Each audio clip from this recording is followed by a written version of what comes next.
Okay. One moment, anybody that's popping in, I'll be right with you. I've got to get on my live over here so I can read comments. There we go.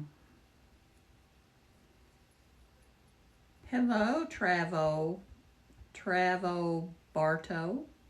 Thank you for sending me likes, Travo. I think you're new. Hi, Rosa. And Rakar Bonnie and Skeep something and Forget About It. I know Forget About It's been here before. Hi, Charles Reynolds. Oh, hello there. Hello there, Charles. I'm glad TikTok told you to say hi. Hi there. Oh my God. And thank you for the compliment. I appreciate it. I am too old to be offended by compliments. Hi, Lefty and Trudy John. Thank you. And Bianca and hi, Jay Wolfgang and Steeler Fan. Hi, Steeler Fan. I'm a Steeler fan too, actually. My son is a Steeler fan, even though we live in Kentucky. Well, thank you there, Blanca Willie. Thank you, sweetheart. Thank you.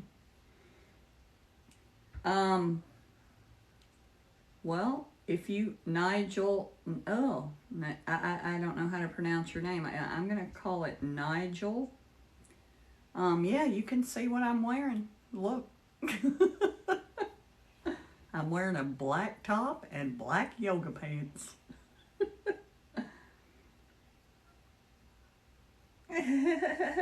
I know. I know, Charles. I agree. I agree. If I were actually... Well, thank you, Travo. I'm getting a lot of compliments here tonight. What's going on with that? You guys have no idea. Hi, Big Little. And Rick, thank you. And Juan. And thank you, Travo. Thank you so much for tapping the screen. You've already got us up to 303 likes. Thank you, sir. Or ma'am. I'm not sure. Hi, Hamburger. Hambubger.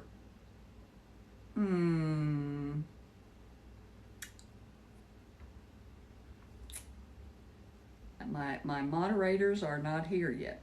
Hi, user, but we'll let Hambubger go. Hi, Boiler and Mary Fuller. And thank you, Steeler Fan, tapping the screen there. Thank you guys for doing that. You've already got us up to 752 likes, and we've only been on a 2 minutes. Good job. Hi, it's going to be a good day. I'm so glad to hear that. Thank you, Steeler Fan. Thank you. Thank you. I used to live in Monroe. Sorry, I did not live in Monroeville. I lived in Trafford, Pennsylvania. I think that's where I became a Steeler fan. And then oddly enough, I met my ex-husband soon to become my ex-husband. I met him in Ohio. He was from Ohio, but he was a Steelers fan.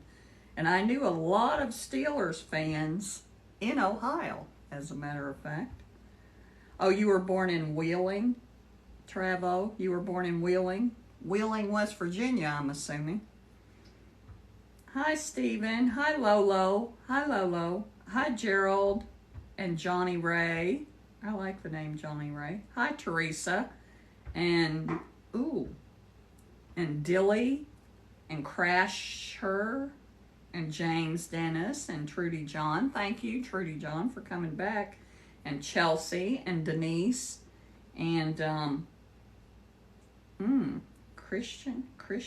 Hi, Rachel and Tim Wilcox. Thank you. And Anthony. And Aspiring to Grow. I love that name. Love it. Love, love, love it. Aspiring to Grow. You guys have got us up to almost 1,000 likes, and I've been on 5 minutes. Good job. Hello there, WWW Abel. Hello, Abel. Mm. Hi, John Farry and Bryant and Renee Greenwood and Johnny V. Hi, Michelle or Michael, Marky Mark. Hi, Jordan and Larry Forrest and user 1500 and JC Jace. Hi, JC Jace. You've been here before. Hi, TikTok something. Thank you guys so much. You guys are tapping the screen. You're like my grandchildren doing the rapid fire tapping over there, because you've already got us up to 1,200 likes in 6 minutes. Hi, Shanty Grace. Yeah, Steeler fan is definitely doing the rapid fire tapping. Yeah. Right outside Pittsburgh. Yeah, Travo, I think we lived, if I'm not mistaken, we lived 30 minutes. I was young. I was, between the time I was 12 and 14, I went to 8th grade in Pennsylvania. I went to Trafford Middle School in Trafford, Pennsylvania. Yeah, you're definitely not my grandchild. Hi, Pork Chop and Dar Hub. But yeah, I remember we lived about 30 minutes from Monroeville, because I used to go to the Monroeville Mall on Saturdays with our next door neighbor, and spend the day at Monroeville Mall. Hi, Rock and Roll Never Forgets and Adam 12. Hi, Grammy and PC something. I didn't see what that was. I'm waiting to see if my moderator, Shelly, are you here yet? Shelly, Shirley, anybody? Hi, Mr. Cooper's mom and Brett Stock and Tecumseh. And Kane Christian and Patrick and Linda Carter and Michael Gatewood, or I'm sorry, Michelle Gatewood. Thank you. Ooh, Trebo Mac. That's a different Trebo. We got, I don't know, Travo Bartow, and then there was a Travo Mac. Yeah. You guys have got us up to 1,500 likes already. I think that's a new record in this short period of time. I don't know if Shelly is here yet. Hi, Larry Forrest and Debbie Evan Curran and Keep It Real and Chris and Bridget Hundley and Banjo Man. Thank you guys so much. I don't see any of my moderators yet. Hi, Jim29 James. Thank you. And user GG. And didn't get that one. But yeah, I will keep saying hello until I get some moderators here. Oh, okay. Okay, Bart. I like the name Bart. I actually wanted to, my son's name is Zachary. I wanted to have his middle name Barton, but my husband wasn't a fan of that. My bracelets, well, I do have one. I have one that's got a little knot on it with the letter C, and I will tell you why it's got the letter C. Number one, my name is Gracie. They didn't have a G, but my nickname is Cookie, so I got one with a C on it. And I'm tightening this one up because it's loosened up on me. And they're just bracelets. They're really just bracelets. And then my watch, of course. But yeah, they're not of any significance, really. I used to wear bracelets that had significance, but the one that I had a pink bracelet that I used to wear for my aunt, who had breast cancer, but it broke. And so I have not replaced that. And hi, Jeffrey. And this one is actually a chakra bracelet. That's the lava beads. Hi, I love Bug and JoJo. Thank you for joining us. Thank you.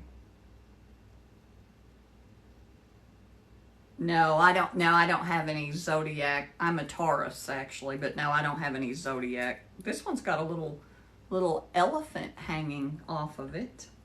But hi, John Apple. Hi, John Apple. Yeah, and I still haven't seen my moderators yet. I may be on my own tonight, which isn't a bad thing. I don't have a whole lot of problems anyway. Hi, Becky. There we go. We got Becky here. Hi, Monaroo. Monaroo. Not sure. Hi, Forrest and Janet. Thank you. Thank you, Becky. Thank you for joining us. Oh, well, thank you. Thank you, Steeler fan, for spending your work break with us. We appreciate that. That's very nice. Hello, Becky.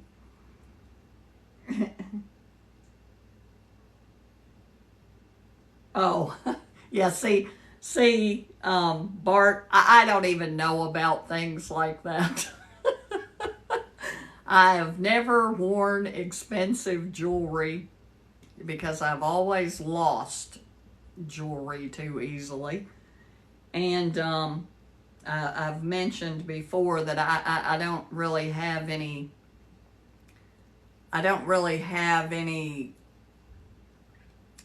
strong desire to own diamonds. I have said this before, I just soon have a cubic zirconium because I worked in the diamond industry.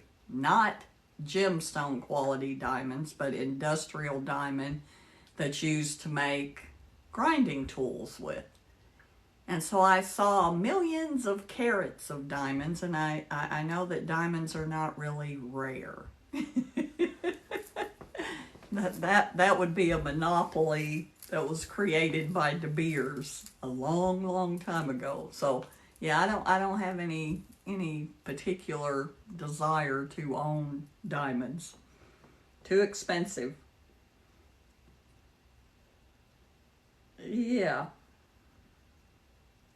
Oh yeah, my Apple Watch. My daughter, my baby girl Alexis, keeps me in new Apple Watches and new phones. Hi, Momo. Yeah, I love the shoes too. I love the shoes too. I am a shoe. I won't call myself. Hi, Jim, stuck in Iowa. Well, I am so sorry that you're stuck in Iowa. My son lived in Iowa for a while, actually. Hi, Sandy Brandenburg. Hi there. Yeah. I like the shoes too. Hi, Tina, Lisa, Ross. Oh my God. Tina, Lisa, I don't know. Hi, Luigi. Hi, Luigi. I'm trying to get the names. And, yeah. Nothing's wrong with you. Nothing's wrong with you, Bart. Hi, Craig Harding. Hi, Craig. There's nothing wrong with having 50 pair of shoes. I think I've pared mine down. I'm probably hovering right around 50. And then that was pared way down when I moved. Actually, I moved twice within 2 years, so it was pared down twice. Thank you, Kelly. Thank you, Carol Pitts. Thank you, Carol. I appreciate it. I appreciate it, sweetie. Hi, Jim. Thank you for coming back. And thank you guys. You've got us up to 1,600 likes. But yeah, Carol, you're my only moderator right now. And I know Diane's not going to be here. She's got company. She already told me she wasn't going to be here. And haven't seen Shelly yet. Hi, Byron Butler. Thank you for joining us. Thank you for joining us. Oh, you buy limited edition shoes? Yeah, I don't pay a whole lot of attention to that. I just buy shoes that I like the way they look. And I did stop. I don't even care to buy expensive shoes anymore because I realize I'm not, I'm just going to wear them until I see the next pair that I like better. The only shoes that I really hang on to are my favorite heels. That's what I hang on to. Oh, did you? Yeah, I do order shoes, but I usually I everything in my life has been scaled back, so I don't buy expensive shoes anymore. Hi, Jerry Perry. Thank you for joining us. Plus, I used to live near a Filene's Basement and a designer shoe warehouse, DSW. So I didn't have to pay as much. I could get more for my money there. Hi, Suzanne Nation. Thank you, and Jody Howell. Thank you guys for joining us. Thank you so much. And yeah, I like clearance too. As long as I like them, I don't care if they're last year's models. Hi, T.W. Sanford. Thank you for joining us. Thank you, Becky. Thank you for sending likes. And I was trying to wait for some of my moderators and a couple of other people to get here before I started really talking about anything. But hi, Tanish. Hi, Deanne. Thank you, Becky. Thank you for tapping your screen. I appreciate it. I appreciate it. We're already up to 1,700 likes. And now, if JC doesn't make it here, I will probably not sing at 8 o'clock. I usually sing for my friend JC and my moderator DJ Shelly Shell.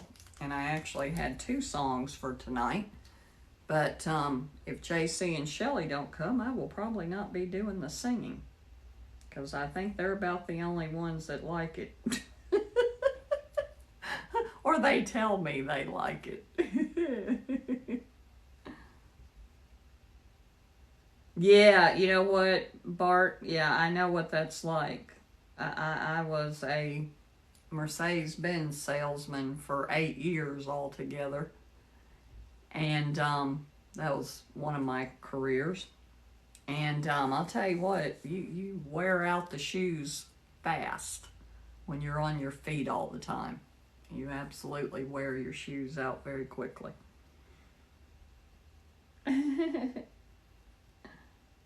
But, oh, you like, okay, well, Becky, since you're here, and if you like the singing, even if they don't come, I'll still sing the songs.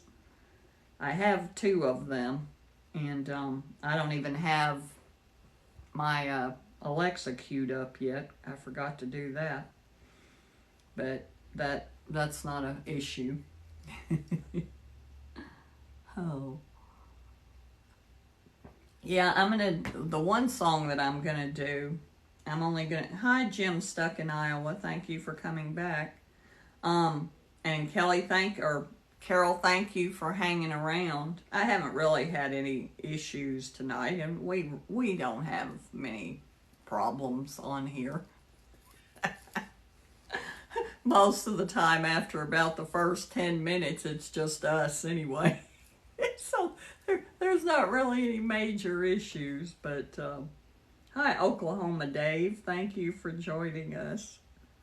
Well, I'm glad that you like it too, Becky. Okay, now we got Becky and Carol, so I got 2 more people that like my singing. But yeah, the one song what I'm gonna do is pull it up on my TikTok, because that song it's a song that is it's actually pinned to the top of my page, and didn't even exist on TikTok. It's actually a song that is from a movie, and I was going to talk a little bit about that. I actually put a little the part of the movie with the intro song and the credits. It's a movie called A Love Song for Bobby Long, and I had a story to tell about that. Thank you, Carol. You are so supportive of me, and I appreciate it so much. I know Smurfette will be here. She just may be running late, and I because she's got a lot. Her live is tonight too, but I can get through without moderators for one night. But yeah, I said in my promo that I'd kind of gone to the dark side, Becky, and I realized something that I was going to talk about if Smurfette gets here. And like I said, I know Diane won't be here tonight. She is entertaining guests tonight. But yeah, I had kind of an epiphany today. If you saw the duet that I did with Wayne, his screen name is Dig the Gig. And, oh, Carol, don't worry about it. You don't have to apologize. Yeah, it's not that bad for me, Becky, because I always pull out of it. But I realized something that, hi, Angela Lee, something that I gave up. I actually realized what purpose it was serving and why I was doing it. More so than I had I'd had some revelations about it before, but I really, last night and today, I really had a revelation about it, because I know Carol and probably Becky have heard me mention before that it'll actually be 16 years ago, May 30th, that the love of my life, who I had been with for 16 years, I lost him to suicide. It'll be 16 years ago, May 30th.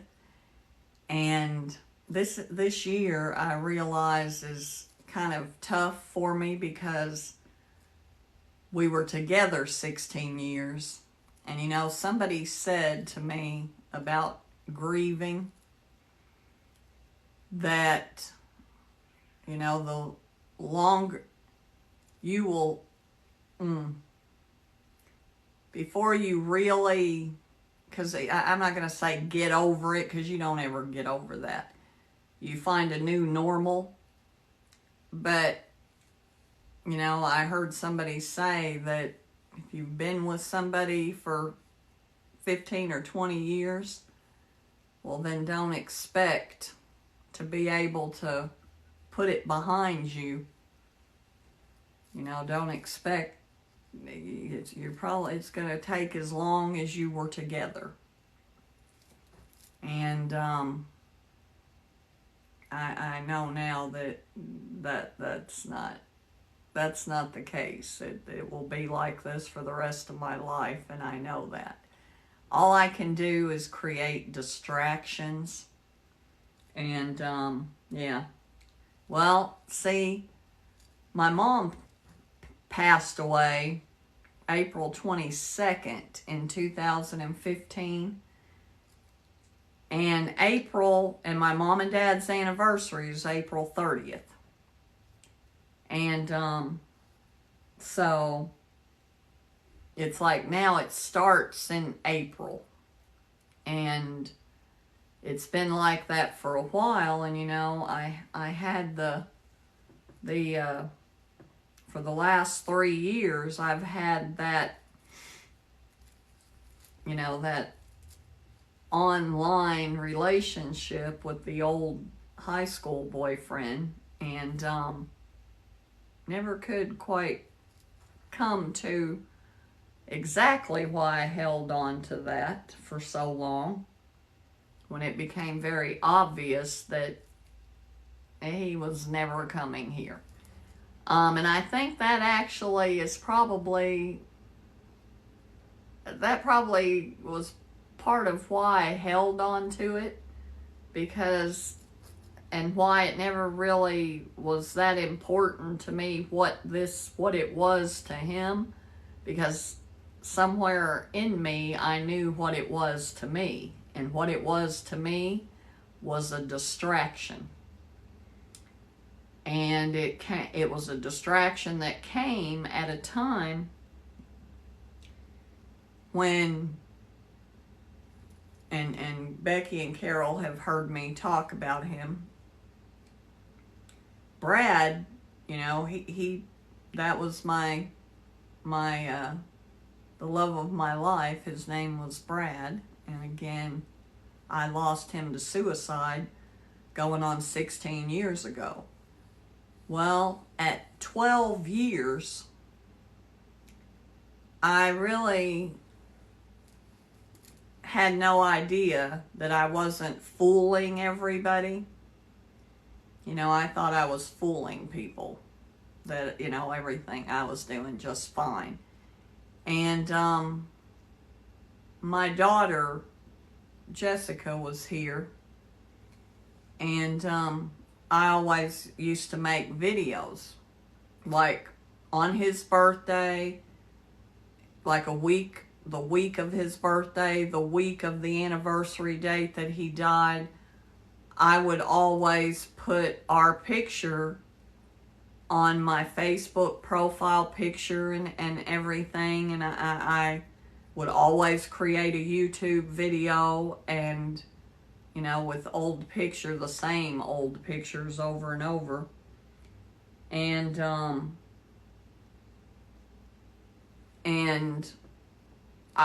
those videos are still on YouTube, you know, they'll always be there. But my grandchildren used to always watch my YouTube channel on my TV, because it's used to always mostly be videos of them. And my daughter was sitting here, and one of those videos that I had done for Brad came up on the TV, and she ran from the room in tears. And I went to the bedroom to see what was wrong, and she said, "Mom, I don't know how you can look at that. I don't know how you can do that." And, you know, and you put that on Facebook, and his pictures were still all around the house, you know, pictures of him and I, and she finally said something to me about it, and about how hard that was for them to watch me do that for all those years. And so I decided I was going to let that go. And so, you know, the pictures were put away. I didn't post those things on that year whenever the anniversary date came up. I didn't post a video. I didn't do any of those things anymore, because I didn't realize how much that was hurting them, and it was hurting them. And so I stopped doing that. Well, 6 days after that is when I noticed the high school boyfriend trying to get my attention on Facebook. And because I was a little more awake, I guess, I noticed it and started talking to him. And kind of did that for 3 years. And it actually, because this year, you know, that's gone. And I can tell you that it was about this time last year that, because I hadn't talked to him for 7 months, and it was about this time last year when I started talking to him again. And hi, John Briggs. Thank you. And oh, you guys have us up to 5,200 likes. Thank you so much. Thank you, guys. I know that's Becky. I know that's you and Carol. I'm a correspondent on the Today Show. No, I'm a correspondent on the Gracie Show. This is my TV show. Did you see the promo? Actually, it's not a TV show, it's a TT show. And it's on every Thursday night at 7:30 p.m. It's a weekly show.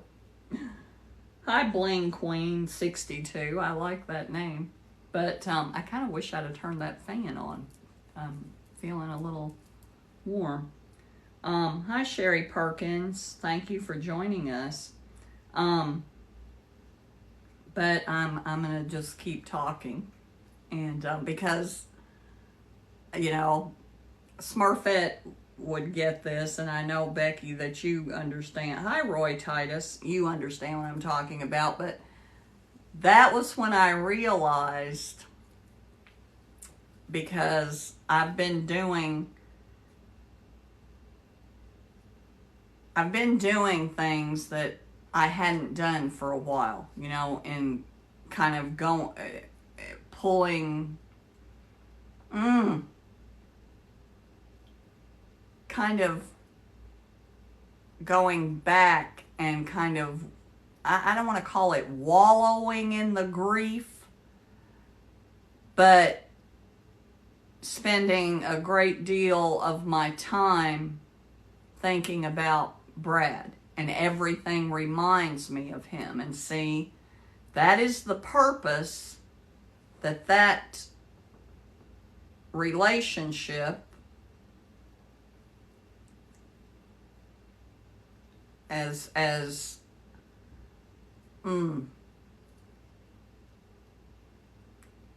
one-sided as that relationship was, it really didn't matter that it was just me in it. It really didn't, because it served that purpose for me. I thought about him instead of thinking about Brad. And Alexa said something in the very beginning of that, because, you know, that's somebody that's not here. Alexa said in the very beginning, and my youngest daughter is Alexis. Carol and Becky know that.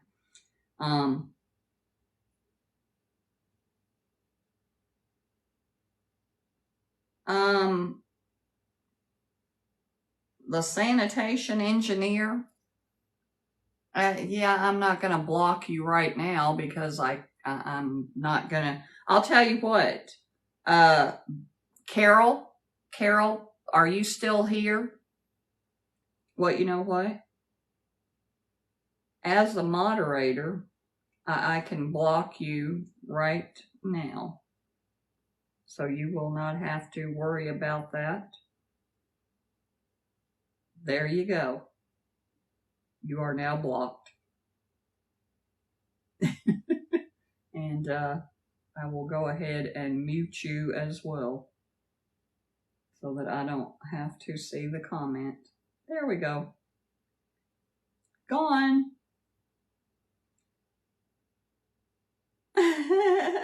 Well, that's okay, Bart. I obliged him and muted and blocked him. So, because I'm a moderator.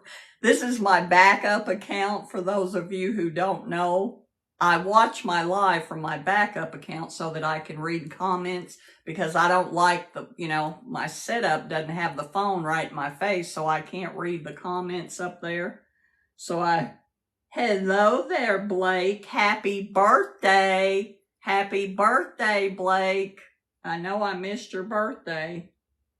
Hi, Alma Cotterman. And, yeah. Oh, well, you know what, Becky? Why are you not a mod? Hi, Landon. Landon and Blake both are here, my two grandsons. Landon Blake, the my two grandsons, two of my two oldest grandsons, Landon and Blake, we were having a little discussion. Alexis was, Landon, your mom was talking about who my favorite was, my favorite grandchild. And I told her she wouldn't guess right if she tried to. Because I had to say Landon and Blake. It's not that they're my favorite grandchildren. I don't really have favorite grandchildren. What it is that, okay, Becky, you are about to become a moderator. There you go. Now you're a moderator, Becky. You're here every week.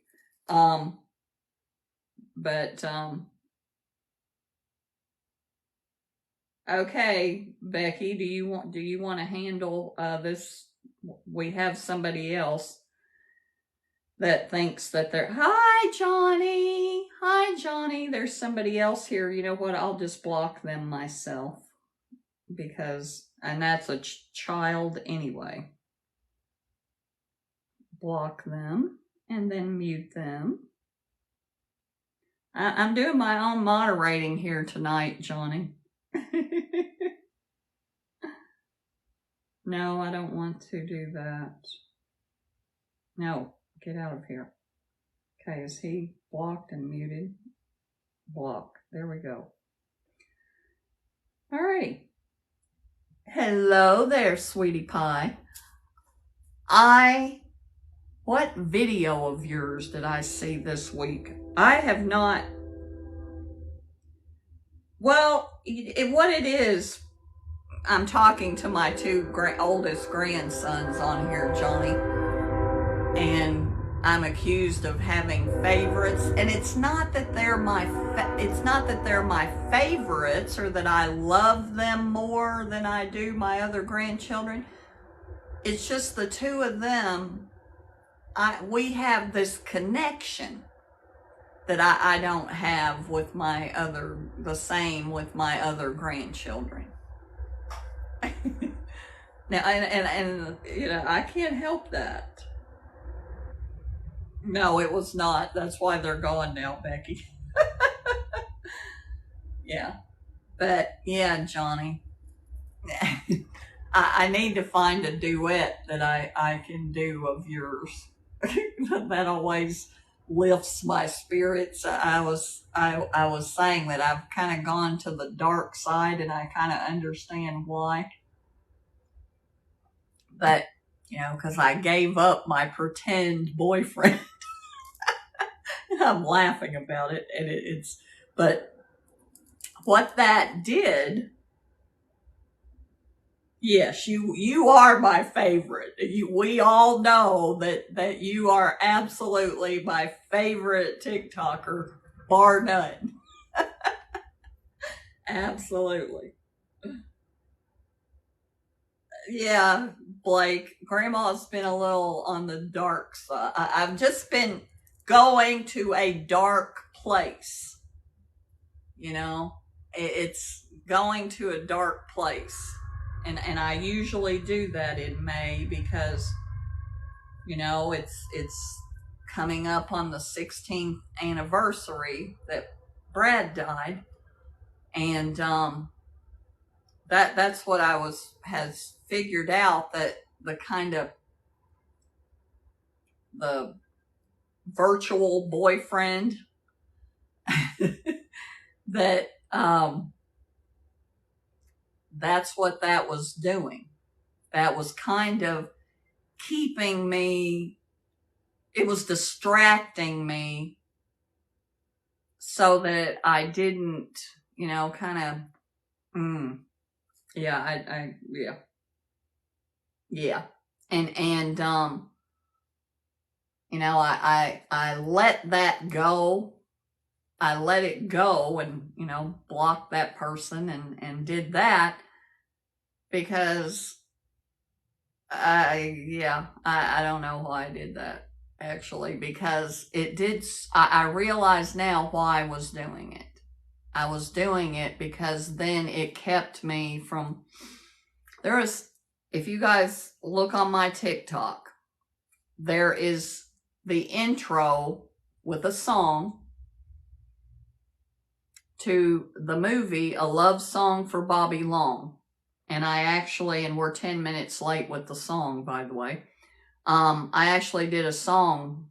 It's pinned to the top of my page from that movie, A Love Song for Bobby Long. And I had not been able to watch that movie since Brad died, because the last few weeks that he was alive, he watched that movie over and over and over again for the last couple of weeks that he was alive. And I will tell you that at his memorial, we played that song Someday that's in that Bobby Long intro that I put the beginning of the movie on. And I watched that movie. I tried once with my daughter Alexis to watch it, and I just had to face that I would never be able to watch that movie again. And I watched it the other day. In fact, I watched it a couple of times because I realized that, that's an insight, because again, I lost him to suicide. And so to watch that movie that he was watching over and over before he died, it gives a lot of insight into how he was thinking. And, yeah, I just couldn't go there. Yeah, Brad is the real Keanu Reeves. But, yeah, so I watched that movie, and I'll tell you, it was very, very hard for me to watch. Because there's so much of it. There's so much of it that is just right on with, and I understand why I understood after he died. I understood why he was watching that and why, and I have a CD of the music that he was listening to. And it was that song Someday and things like Coldplay's How to Disappear Completely and the music that he was listening to. It was, hi Brandon, thank you for joining us. That's why I said that I've gone to the dark side, because those are the kind of things that I find myself doing, and that it always happened this time of year.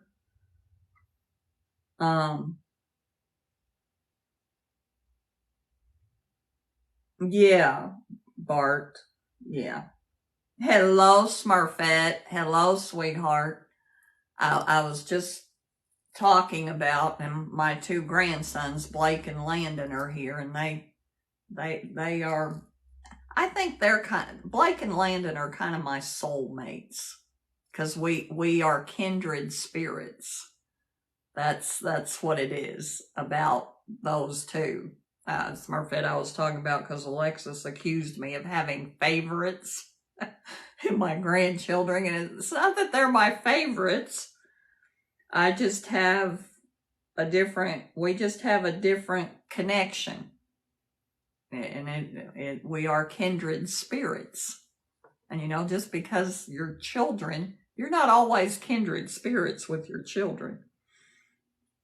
Smurfette, you haven't been, I can't even talk.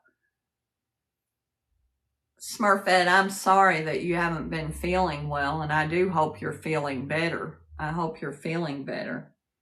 But yeah,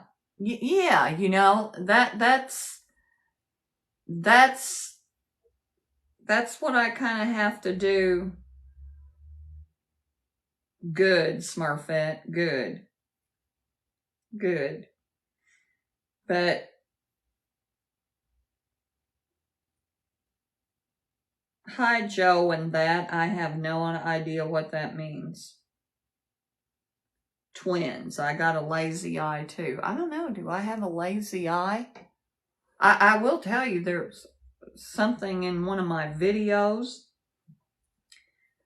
When I was actually doing the video, I felt this little like tremor thing in my mouth and my eyes, and it was funny. When I watched the video back, I can actually see my eyes like doing some weird thing. I'm going to talk to my doctor about that. But Smurfette, I was talking about that I did realize another purpose for the pretend relationship. It distracted me. It was a very good distraction. But unfortunately, it would have been okay if the distraction would have just been a good distraction, but it wasn't. It was very often an annoying and sometimes even offensive distraction. And so it was not good. But yeah. And I realized that, you know, because the two things happened simultaneously when I made the decision that I was going to let Brad go and not have that consume me, you know, like I had for 12 years. And that was one of the ways that I did that, was with, you know, creating that distraction. And it was more than that, you know, because I believed it. It's not like I consciously created this as a distraction. I believed it. But, you know, that's what we have to do. A healthy sense of denial and a little healthy delusion, because delusions can be good for us sometimes, as long as they're not dangerous. But I'm gonna go ahead and do one thing real quick, and then I'm gonna sing the song, even though I'm 16 minutes late. But JC isn't here, but Carol and Becky told me they like when I sing too, so I'm gonna sing. I'm gonna go ahead and do the kind of maudlin song from that movie, A Love Song for Bobby Long. I'm going to do it first, since I've been talking about that, and then I'll do my other thing that I'm going to do here after I sing. There, Shelly Belly! Shelly, you didn't miss the song. You might have tried to, but you didn't, because I'm getting ready to sing the song now. You are not late. You're just in time. I'm singing the song right now, Shelly. I have to pull it up. I'm not going to be able to read comments, so you guys can insult me all you want to. I'm going to have to pull I'm going to have to pull the song up because it doesn't exist on Apple or on whatever it is, music. And I'm going to, let me put my shades on, because this song I definitely need the shades because it's a blues song. And the reason it's very hard to find is because this song was actually created for the movie, A Love Song for Bobby Long. So the only place it really exists is on that soundtrack. And so it's a little harder to find, but I've got it right here. So here we go. Oh, well, that is not it. Sorry, you guys. I forgot that I was on the wrong page. Okay, here we go. Every day I had a dream I could fly through the sky. Then I woke up in a sweat, not dead yet, but on the ground. I'm up in Johnson City, Tennessee, looking for the we and me. Lord, fly me over Pontchartrain, back to the land of sugar cane. and summer rain.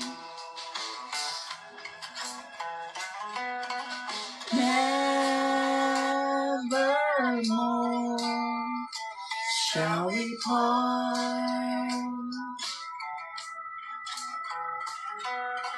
Nevermore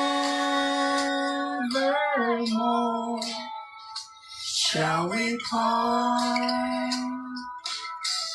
A little girl was early told that life was time and time was gold. She took a little every day till it went away, and she was old, and she cried 'cause her gold was gone. And she cried, she was all alone.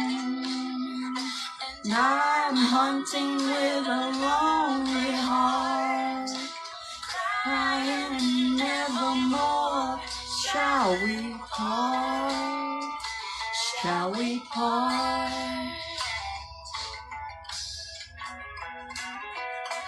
Nevermore shall we part. Nevermore shall we part.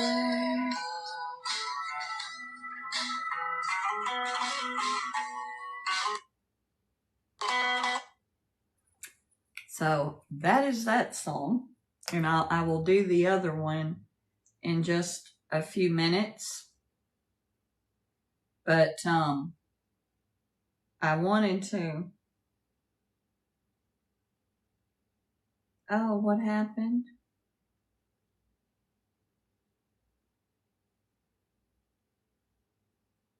I'm going back and reading comments. A circus. Becky can do a circus trick. Oh my God. Thank you, Carol. Thank you, Smurfette. Yeah, I usually, when I sing that song, I usually sing it in a higher voice, but I couldn't get there for whatever reason. But that's one of the songs from that movie, A Love Song for Bobby Long. And I'm very happy that I was able to get through that song. But yeah, I got this eye twitching, and I can actually see it in that video. And I felt it when it was happening, but I just went on. I just kept singing anyway. It's really weird. Yeah, I look like one of those cat clocks. You guys have us up to 6,000 likes. But hi, George. Did I just see? Oh, that's George Green. I thought it was my George Harley rider. But, yeah. Thank you, Bart. Thank you guys so much for all the likes. I really appreciate it. But, I will sing the other song in just a minute. First, I want to, my friend Amber, her screen name is I Live at an 8. She's the fibromyalgia warrior. And she sent me this beautiful card. She asked me for my address, and I didn't really question her as to why. But she sent me, I'm not going to show you what's inside of it. That's kind of personal. But isn't that beautiful? I love it. It looks like some of Diane's rocks. And I know I think she makes these little things. See that? Oh, what was that? This little keychain. See, it's little things set in polyurethane. That one's on my keychain. And then this one, this little one, this one is so pretty. I love it so much. See, it's got little flowers and stuff in it. And the other one that I dropped and now I've lost. Oh, there it is. And then there's this little one. This one's really beautiful. See, it's got the color in it, and then it's got a little cross in it. And you know, I could wear that around my neck. Actually, it just came untied. But, yeah, Amber sent me those. I had no idea. But yeah, I really love them. I love little things like that. And plus I know she made them. So, but cross applesauce. Hello, Kyle Lewis Pigs. Thank you for joining us. But, yeah, I wanted to move to a positive thing and, I'm going to go ahead and sing my other song, and I have to do something. How am I going to do this? Ziggy, resume. Resuming Amazon Music. Ziggy, go back. There we go.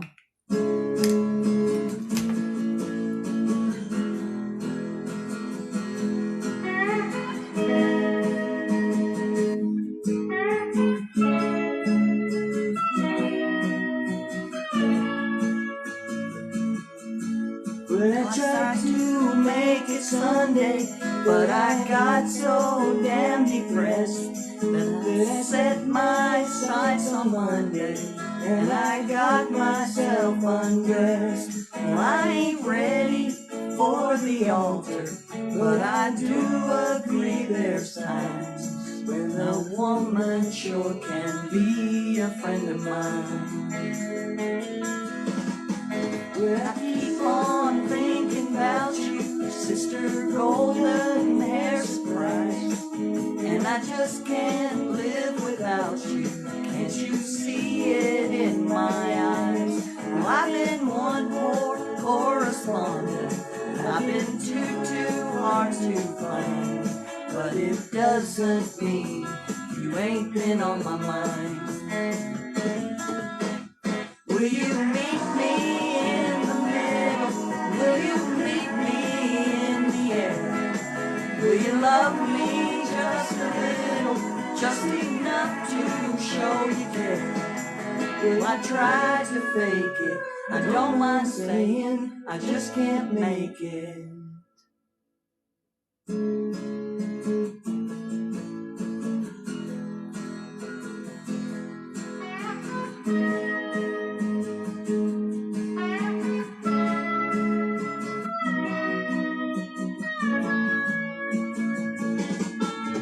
I keep on thinking about you, Sister Golden Hair Surprise, and I just can't live without you.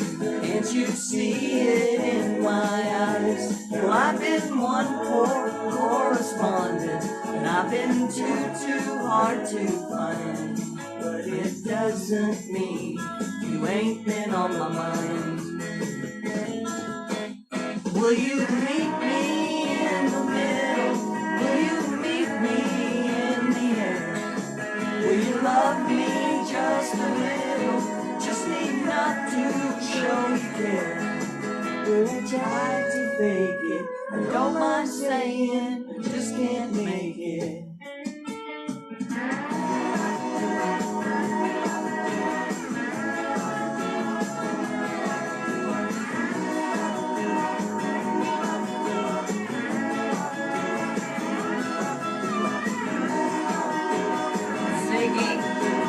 Cancel. You know, that's actually not really a very upbeat song. It's got a good upbeat tempo to it, but the lyrics are a little... I love Chris Christopherson, Bart. Love Chris Christopherson. Hello there, Rose from Florida. Or, I'm sorry, Ross from Florida. Thank you, Laura. That's so sweet. Thank you, Carol. Thank you so much. No, they're not Ray-Ban, Bart. They are not Ray-Ban. I have no idea what the name of them is. I ordered them on Amazon on a lightning deal, and I got 2 pair for like, I don't know, $10 or something. I don't know. They say TUN on the side of them. I have no idea. No, they're not. I don't wear name brand sunglasses. Well, I do have some that people have bought for me, but I don't usually spend a lot of money on sunglasses, because if I have an expensive pair of sunglasses, guess which pair I will lose? The expensive ones. Yeah, Smurfette. Smurfette is Sister Golden Hair. Well, I guess I am too now that I have the. I've only been a blonde for a few years. Hi, Scooter Lovings. Now, when I was 18, I actually did my hair blonde when I was 18, but I would call it more of a carrot orange, actually. I wasn't very good at it, and I had black hair. Very coarse, thick black hair. So it did not take to the bleaching very well. Well, no, Bart, I do not encourage people to send me gifts, but yeah, I absolutely love Chris Christopherson for many, many reasons. You know, one of the troubadours of our time, and he was a Rhodes Scholar. I don't know how many people know that, and I have a thing for that. I like the smart people.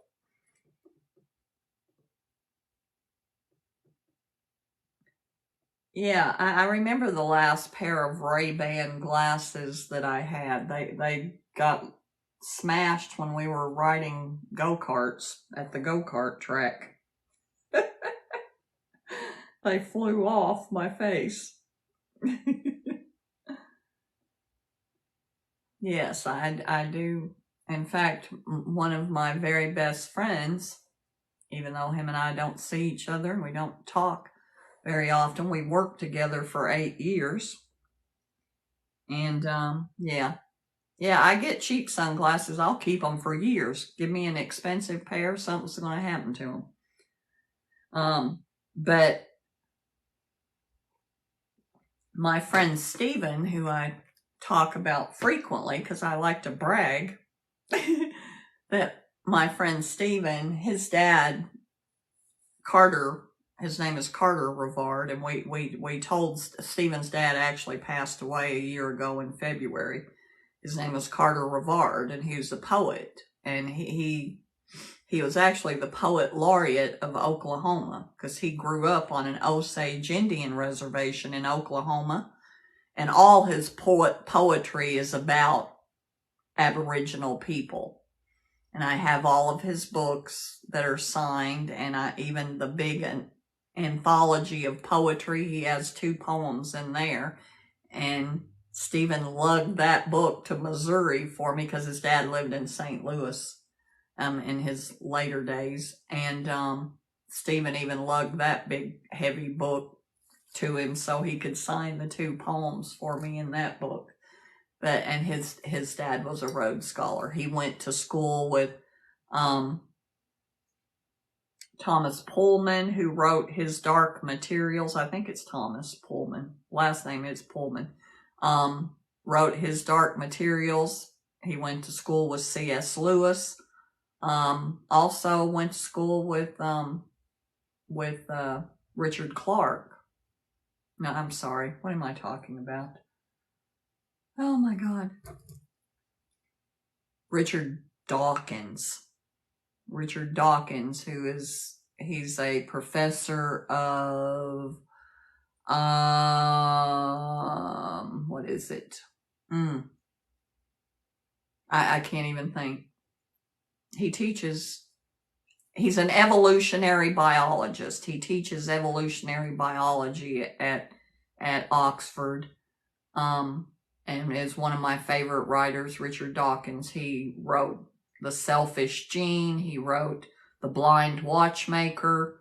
He wrote Unweaving the Rainbow, The Ancestor's Tale. And I've got his most recent book that I haven't read yet. It's called Science and the Soul. I haven't read that yet. I just got it about 3 or 4 days ago.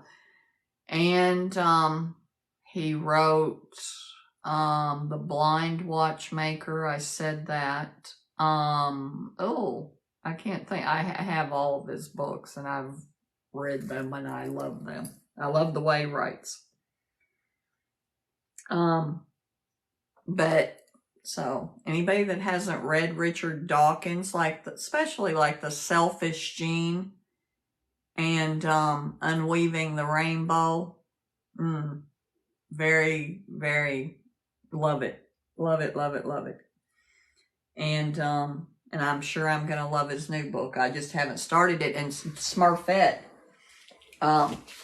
Now I've shown you guys before, but I'm not going to get up and go get it because I don't handle it much. Okay. In 2009, they pulled, when Carl Jung died in 1961, he had this big, it's huge. It's like this tall, and I mean huge. I don't even know the measurement. It's as big as an atlas, and a big, thick, heavy book. And he had a leather-bound notebook that has all of his drawings and all of his writing, and it's in German, and it's all handwritten, like the old ancient scribes. It's absolutely beautiful. Well, when he died, his family locked the original manuscript. They locked, it was a journal, more or less, and where he worked out his thoughts. They locked it in a vault in Switzerland, and it stayed there until 2009, when they decided to allow, can't remember which publisher, I think probably Scribner and Sons. They allowed them, because that's when we started getting those high-res scans. They were able to scan things in high resolution. They took the book and they scanned the whole thing in, even with the fold-outs. There's several of those books that they did like that. But this one is huge, and each edition of it only had 500 copies. And I think I was on the Amazon waiting list for about 2 years. Because there was a story about it in the New York Times, and as soon as I heard about that, I went on Amazon and I pre-ordered it. If you would have been lucky enough, the first edition of it, again, was only 500 copies. Each print run only had 500 copies. And the book was, if I'm not mistaken, $200. $200 or $300, I don't remember. And the first edition was leather bound. I wasn't fortunate enough to be one of the first 500 people to get on the waiting list. In fact, mine is the third edition. So apparently I was 1,500, somewhere around 1,500 on the waiting list, because I got mine as a third edition. And again, each edition was only 500. Every edition was only 500. So there's not many of them out there. I can tell you that very shortly after that book came out, if you were lucky enough to get one of those first 500 leather-bound copies, they were selling, I saw them selling, even that same year or the next year, I saw them selling for as much as $35,000. But anyway, that book, all of what's all written in German, well, there's all the scans of the pages of Carl Jung's journal. Well, then the back of the book is the English translation, and you can read it. Well, that book is so big and heavy, and plus I don't want it handled a lot. I don't want it handled a lot. It's so heavy, the spine will break really easily. And so I have not read it, because I tried to, and it's just too difficult. I have to set up and hold it in my lap. Well, they came out with a small leather-bound reading copy. So it doesn't have all of the illustrations in it. And I know it's backwards, but you can see the red book. And I haven't opened this yet to see if this is a first edition. But this is what I got Zach for his birthday. And I couldn't afford to buy him one and me one. Because someday that Carl Jung read book, the big one, and if I think of it sometime, I have brought it over here before and shown it to you guys. But, so, I bought this for Zach, and I'll buy myself one later. Or perhaps he will let me borrow his. But I kind of like to have my own. And you know what? I am going to get up and get the book because I've done this and now I need to show you the book.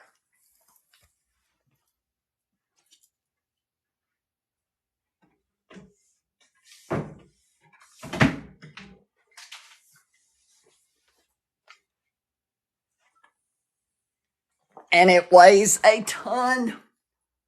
And I brought this other one because, but they did a lot of books like this.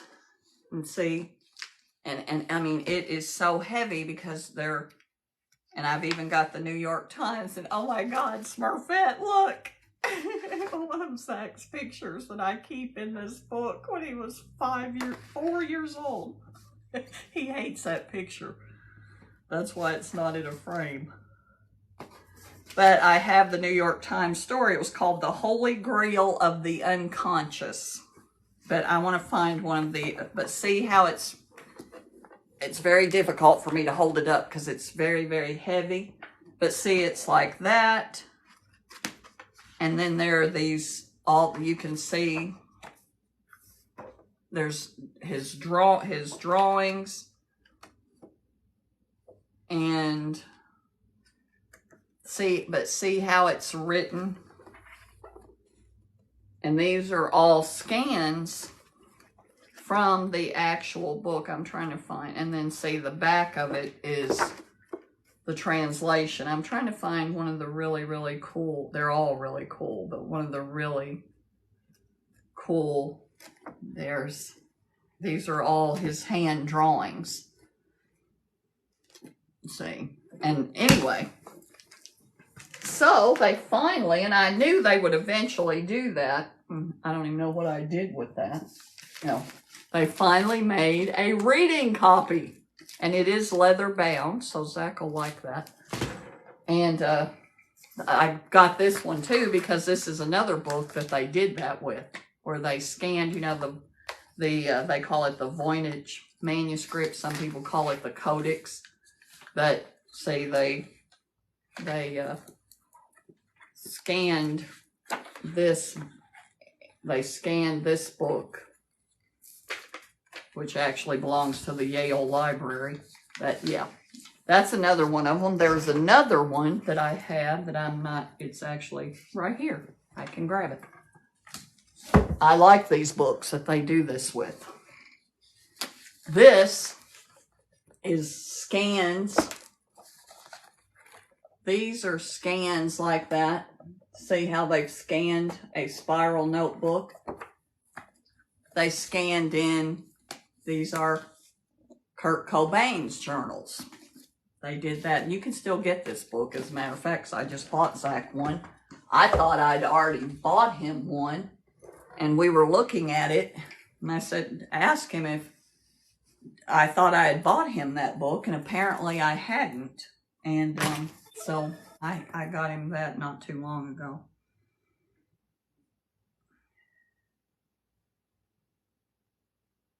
I do love, and yeah, and those are when you go through that, the reason, Smurfette, that they lock that red book in a vault is because of some of the, these are, that in those journals is where, in that journal is where he worked out his ideas and his theories. And there's a lot in there. There's a lot of mysticism in there. There's a lot about, traveling in the mind and a lot of those things. And they were afraid that if people read it, it might discredit his other work. And then somebody said about it, and it was in that New York Times article. It was in the New York Times article that some people said it's a book that should never be read, and others said that it was a book that everybody should read, especially us Jungians. And but yeah, I was really happy to have that. That's, you know, because I am a bibliophile, and I do collect books, and I do like to read my books too, but that's one that I couldn't read. Could not read. And that Voynich manuscript, nobody can read that because people have been working on cracking the code, because it's written in code. And people have been trying to decipher that code for many, many years, and nobody's been able to do that yet. But yeah, you can actually pick up one of those red books. I did. It's actually Bart, what I showed here. I'll get it back out because it sits right here. I'll try to show you a close-up of it. And it's going to be backwards, but it's all of Kurt Cobain. It's his journals, because he kept these journals, and it's all of them. And, you know, it's just his scribblings. Let's see, like here's the cover of one of the notebooks. But they just scanned that in. And there's, you know, he does drawings, you know. And it's got drawings of like whatever the early names of their bands were. And there's a note. This note at the beginning, it said, "Don't read my diary when I'm gone, okay? I'm going to work now. When you wake up this morning, please read my diary. Look through my things and figure me out." Don't know who he wrote that to, but yeah. And this book, oh, I'm trying to see something here. I cannot see. The letters are so little. This one, because I do like first editions, and to people who don't know about books, that will mean nothing. And this one is a first edition. And a lot of my books are first editions. I collect first editions. I like first editions, and I like signed books.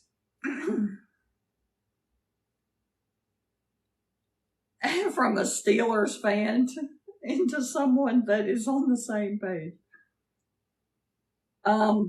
Bart, I am most of my training, and I think my friend Smurfette too, most of my training as a development coach and in my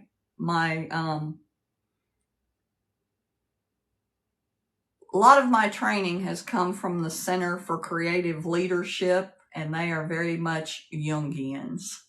Most of my training is based on Carl Jung's theories.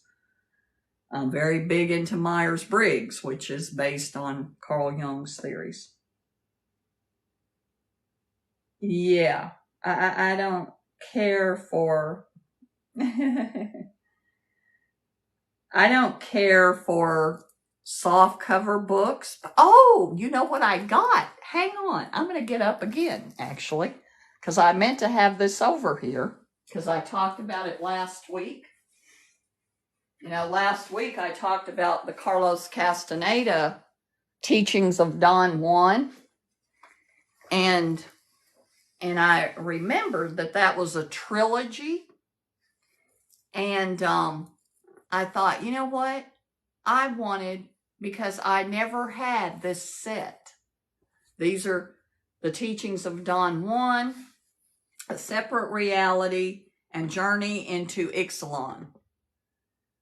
I never had this box set, and I thought you can see it's from 1972 or 1974. I never had it. So I went online looking for it on Amazon. Yeah, like $100. And I'm like, no. And so I went and this was the one that I found that was in the best condition. See what good condition the box is in. And you know, my copy of The Teachings of Don Juan, my copy of that book, you can't tell by this light, but my copy of it, because it's been out in the light, is all yellowed. And this one has been in this box, so it is snow white and pristine. And all three of the books are absolutely just pristine, and they are paperbacks. They are, you know, that paperback. Yes, I love the smell of my old books. But I found this set, and the box is not, it's got some wear on it, but I mean, look how old it is. The other ones, the boxes were kind of falling apart. This one is very sturdy. I got it for $17 on eBay. And all the other ones on eBay were more expensive too, but this person had theirs for $17. So I got to get that too. I thought about giving this to Zach, and then I thought, no, I got to keep this for myself. And I will give Zach my other copy of The Teachings of Don Juan. Yeah, I love the smell of my old books. In fact, I used to, in my bed headboard, it had a shelf, and I had old books there because I love that smell. And then Brad's the one that figured out that was not really good for my allergies. But yeah, I love books. I love that, and I love certain kind of books. But let me look at my cards, because I had a bunch of stuff that I was going to talk about. Okay, here's what I did mention when Blake was, my grandson Blake, when he was here, I mentioned that his birthday was last week.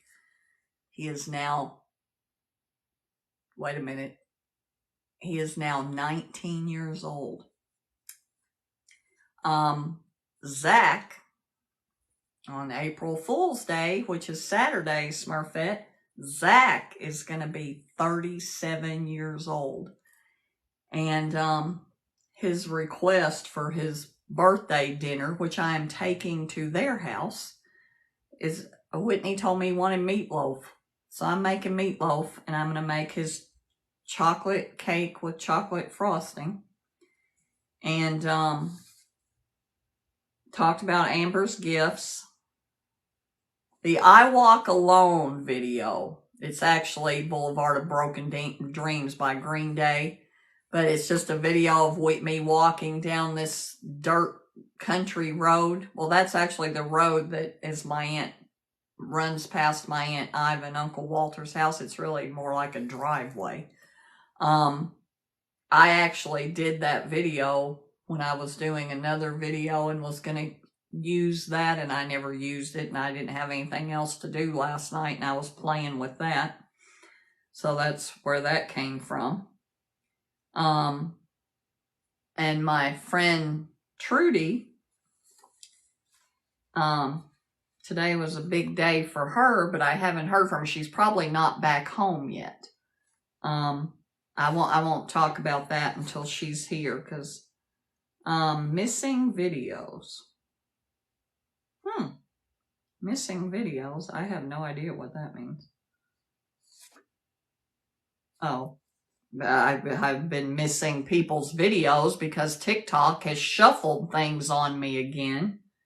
And yeah, I've got a video that I'm going to post Friday night at midnight for Zach. I don't think he'll like it very much, but he doesn't go on TikTok anyway. I use that John Lennon song, Baby Boy, or Beautiful Boy. I'm sorry, Beautiful Boy. He may not like that very much, but he loves that song. He just may not like me, using his picture and it's saying beautiful boy over and over. He probably will not like that.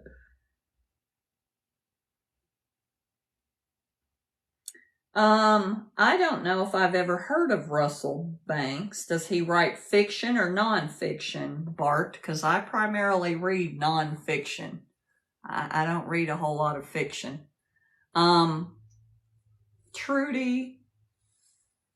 Yeah, and I will tell you something, Smurfette, and I was talking about this before you got here about how, the purpose that the pretend or virtual or whatever relationship, it did distract me from Brad. I think that is why I needed it. Because I will tell you, and this year is a particularly hard year anyway. It's just something, but it's all in our head anyway. But, because this year will be the 16th, May 30th will be the 16th anniversary of the day he died. And this year we would have been together for 16 years. And, I can't even talk. We were together for 16 years. And this is the 16th anniversary. And I know why I had this thing with that. It's because I've heard so many people say that,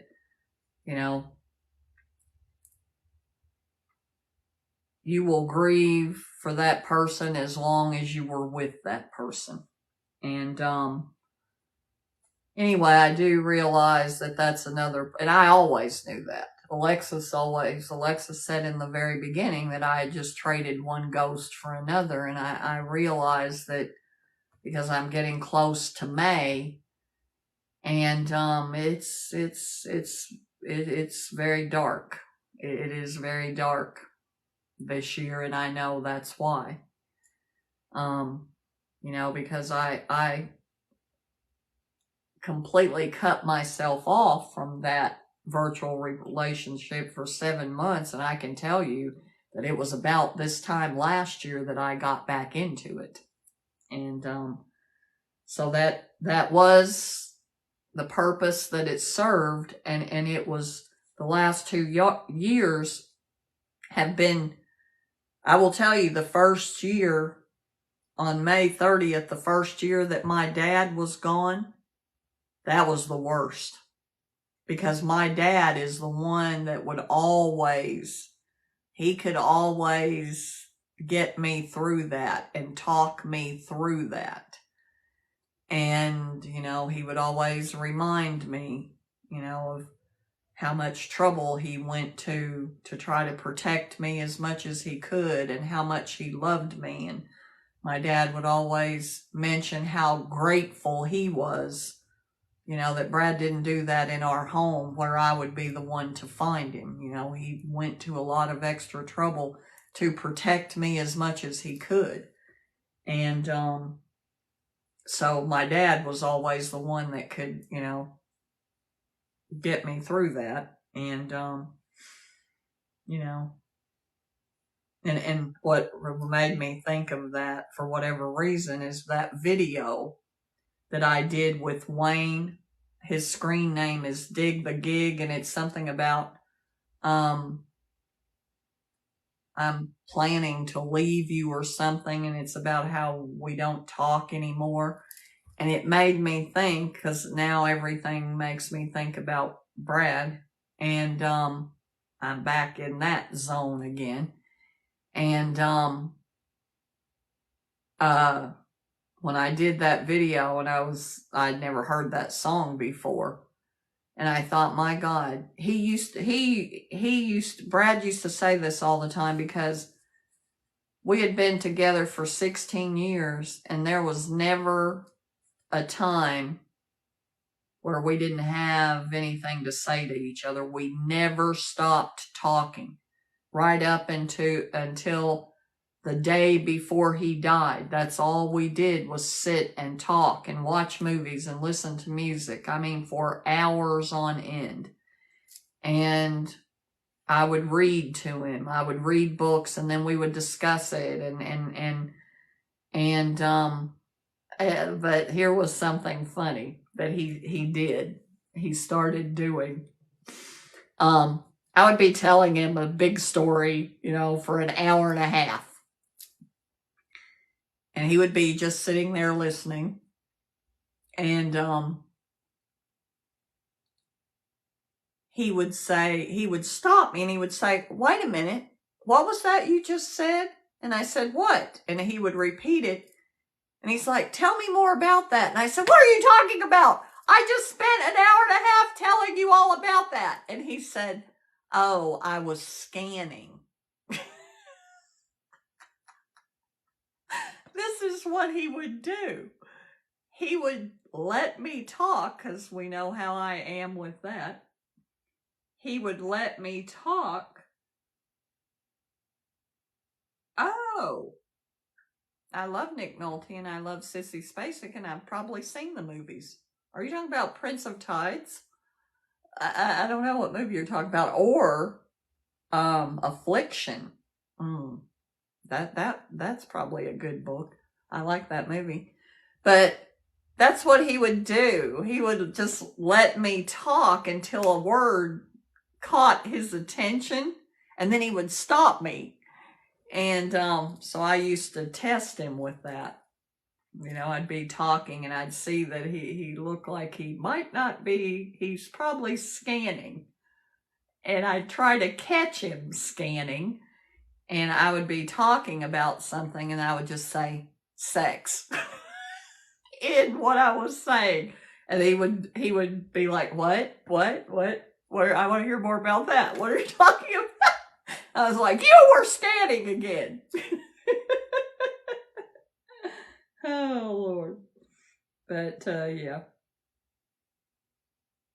That's the movie with Nick Nolte and Sissy Spacek, is Affliction. And I love that movie. Hello there, Hank. Good to see you, sweetheart. Hi, I Swallow 43. Smurfette, I know you have to go. Are you doing your live tonight, sweetie?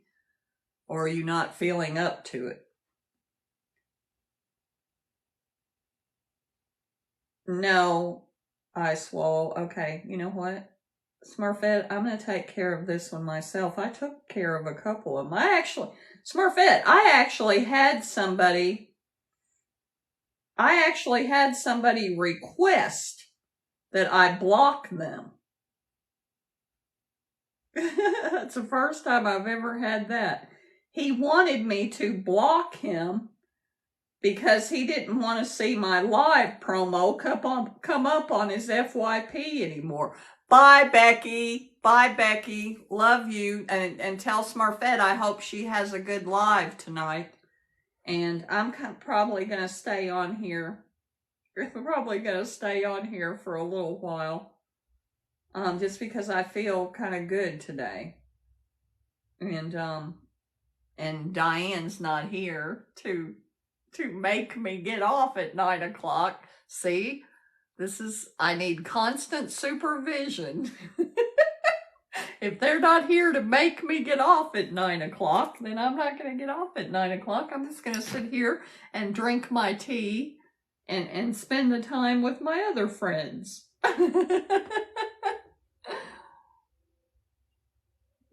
No, I did that duet with, and I did a Junior, did a thing that he wanted me to duet where it's that thing, "All the pretty girls walk like this."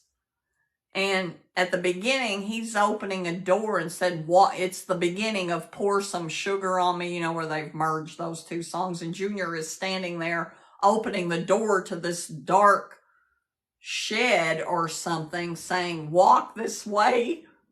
And I'm like, the first thought that went through my head was like, I have seen way too many serial killer documentaries to fall for this.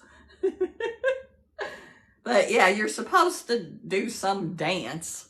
And just because I did one twist video with him, I did one duet where he's doing the twist and I'm doing my version of it. now he's sending me those to do. And so that one I just did. I don't know if you saw it, Hank, but he's over there opening the door saying walk this way, and then the other side you're supposed to be doing some dance or something. And so I just duetted it and said, not me.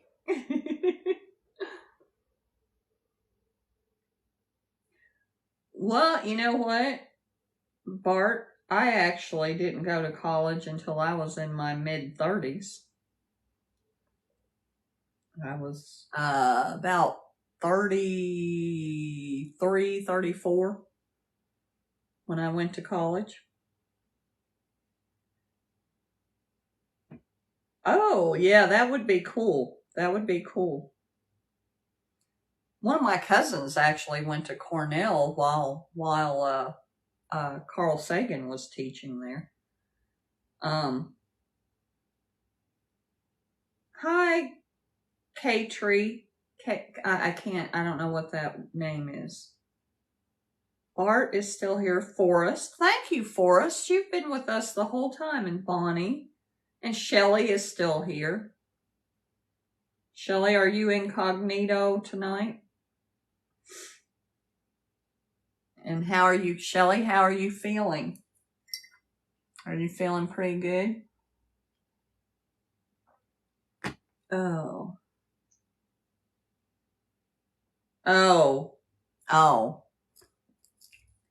Well, Bart, when I was growing up,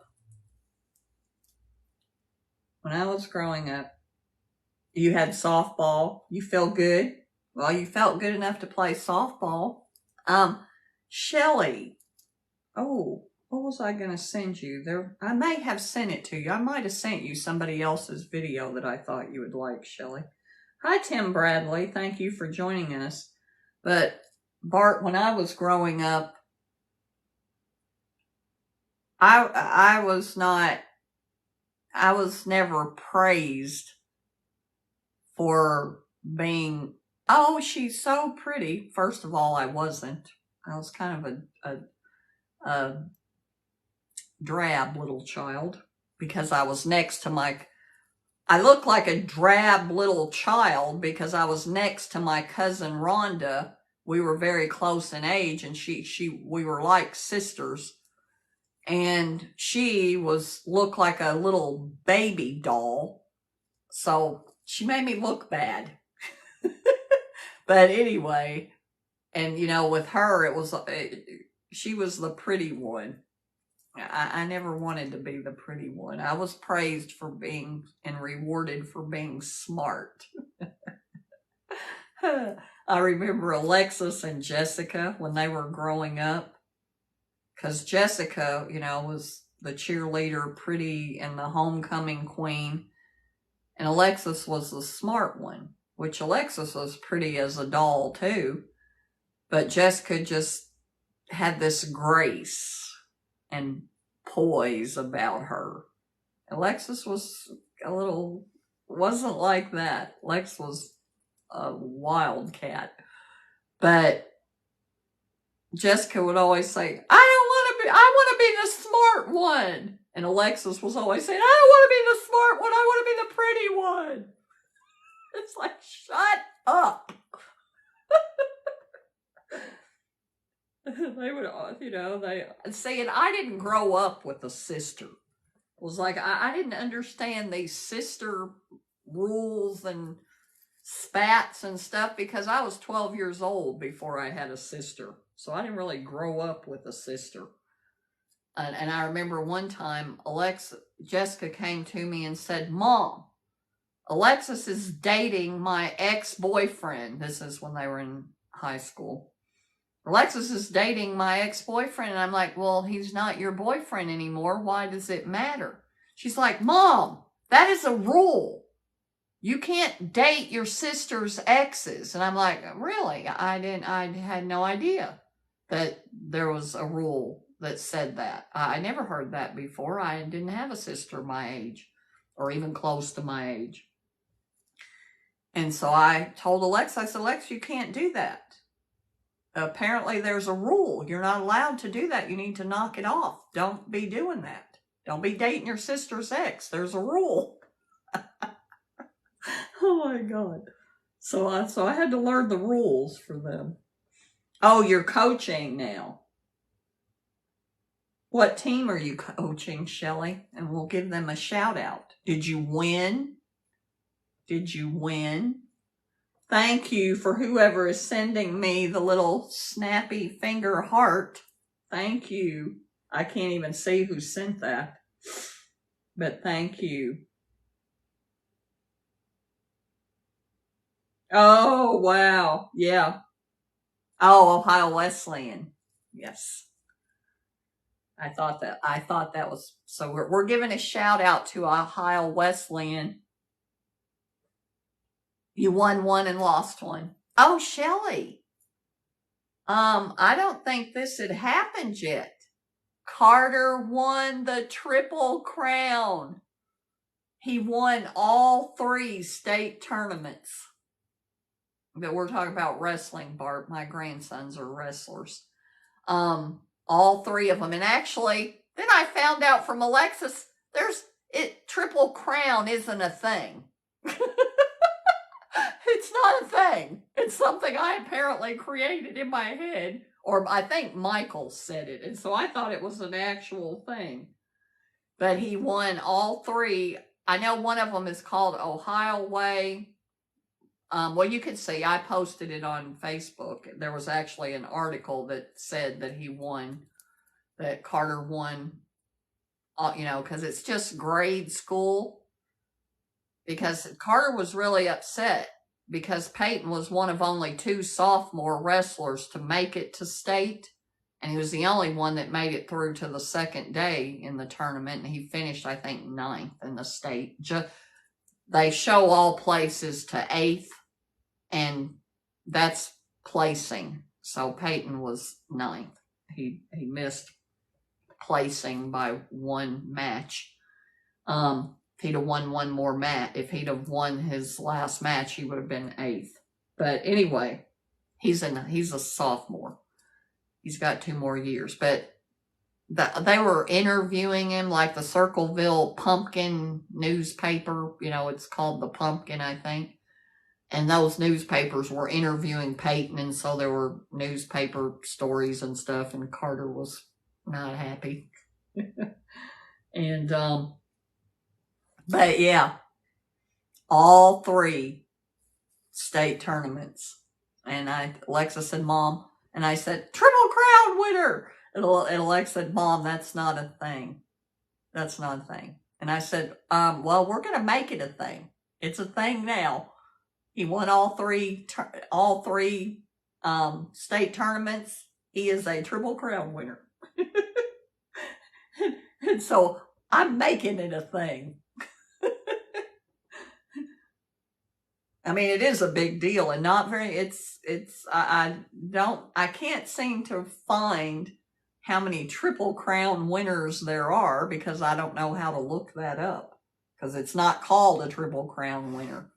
I know in horse racing, there are very few Triple Crown winners. I do know that.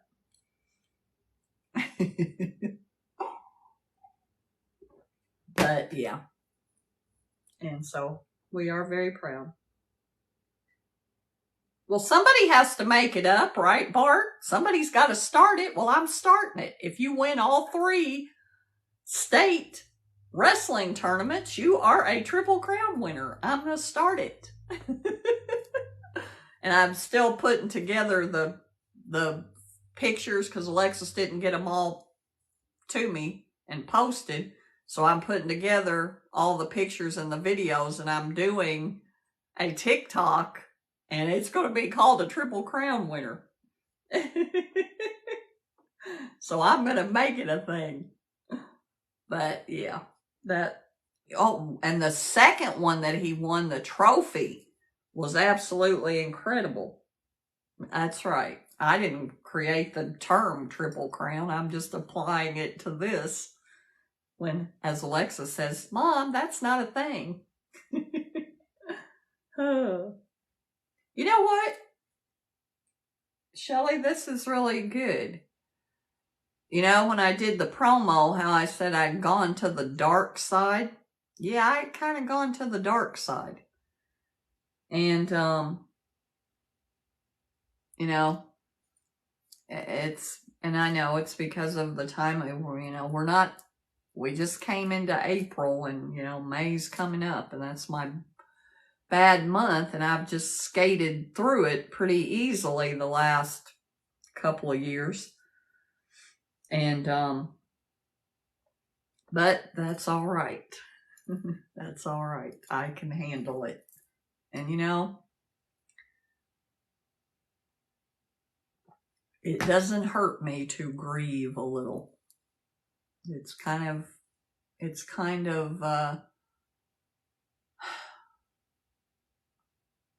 what is it, Shelley? What am I trying to say? You know, it's kind of, refreshing is not the right word, but to kind of get that out and let that go is actually a good thing because I never really have. Cleansing. Thank you, Shelley. And it's very cathartic. And it's, you know, I'm thinking about it more. And, you know, like, and you weren't here, Shelley, when I started talking about that movie, A Love Song for Bobby Long, and how the last 2 or 3 weeks that Brad was alive, he binge watched that movie almost all the time and listened to music. And like, I did a video clip of just the beginning of that movie. And, it's got the song. It's a song by Los Lobos called Someday. He was listening to that song and Coldplay's How to Disappear Completely. And, but that song Someday is in the beginning of the movie A Love Song for Bobby Long. That's where Brad heard it the first time. And, that's the song that we played actually at his memorial in the just background music. I had Vassar Clemens's Hillbilly Jazz playing in the background, you know, because it was instrumental. And then I had them play the song, you know, before the minister spoke at his memorial. I had them play that song Someday by Los Lobos. Because that song, you know, it's like listening to a song and you hear the lyrics, but you don't really hear them. And after he died and I started listening to that music that he had been listening to, oh my God, that was so hard because it's all right there. It's all right there in the songs. If you listen to that song Someday and the lyrics of that song, it's right there. I know it's going to be soon, and I'm going to be in pain no more. I mean, all of it's right there. And I have the mix CD that I burned for him with the songs that he wanted me to put on it. And that mix CD, that's all right there. It's all in those songs. I actually started writing not long after he died because I knew I wanted to write this while that pain was still fresh. I had no idea that 16 years later it would still be as fresh as it was then. Because it doesn't feel any different now than it did when he first died, other than that I just have a new normal. And I live in a place where I don't expect him to walk through the door or expect him to be here. You know, when I moved out of the house after 5 years, that was one step. Because I no longer expected him to walk through the door. And, but yeah, have you ever watched, Bart, have you ever watched Austin City Limits? I love Austin City Limits. And I grew up in Texas, by the way. I lived in Waco, Texas. My dad was in the military. Hello there. Who is that? Electric Blue Flame. That, you just made me think of the movie with Robert Blake in it called Electric Glide in Blue. It's about a motorcycle cop in California with Robert Blake. It's a 1970s movie, Electric Glide in Blue. It's a psychedelic kind of movie. It was like it was before Easy Rider, but it's kind of like Easy Rider in a way. Lord have mercy, I can go from Austin, Texas to Electric Glide in Blue. Weird. But it was a Jimi Hendrix blues band. That's right. I remember that now. Robert Blake is blah. Now, I loved Robert Blake. Number one, he was in the movie In Cold Blood. And I was a huge Truman Capote fan, and I loved In Cold Blood. Robert Blake was in Cold Blood. Then he did a show back in the 70s called Beretta, and I loved that show. So I loved Robert Blake. And he was always kind of nutty. He was always a little nutty. But there was always an edge. That's what it was. He was always had an edge to him. And I like that. But yeah.